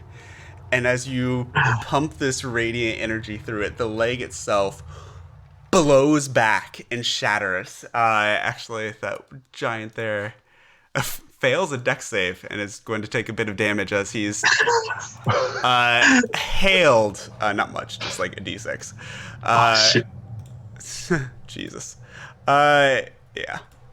Just hit with this hail of rubble as you blast this leg, and the force causes the rest of the statue to crashing down on its side, and there's this briefest moment, almost imperceptible, of silence as it crashes, and everyone just turns to look at you. And that is where we will pick up next time. No. All right. So that happened. Oh boy. Yeah. I think I have a kind of a suspicion about what kind of god you're worshipping. It's certainly an interesting one. So with that will bring us to a close for today. We will finish this up. Probably with an initiative roll, unless somebody has a really clever plan to stop it. Yeah, that's what I wanted to react to. Okay, But, yeah. we will have time Okay. for that, but I wanted to wrap it at that beat. So if somebody has something they want to do really fast, and they roll really well for initiative, there will be a moment for that, but it is a moment. Can I write it here before I forget it Yeah, in sure. a week's time? Yeah, of course. So we'll pick up there next week. This has been a very interesting sessions. We've had demons and party ships and kind of a free for all, and now a dragon statue demolition. Oh boy. The wrecking crew. Yeah, you are certainly the wrecking crew. Mass genocide of Yetis. Okay, love you all. Thank you so much for playing with us this evening. Those of you out there in internet land, thank you very much for watching and sticking with us. We will wrap this up next week and figure out where this goes. Again, we've been playing White Dragon Mountain. This is by Bruno71. You can find his work at dmsguild.com if you're interested in taking this and adapting it for your table. Yeah, we'll see you all next week. Take care of yourselves and tell more stories. Bye, guys. Bye-bye.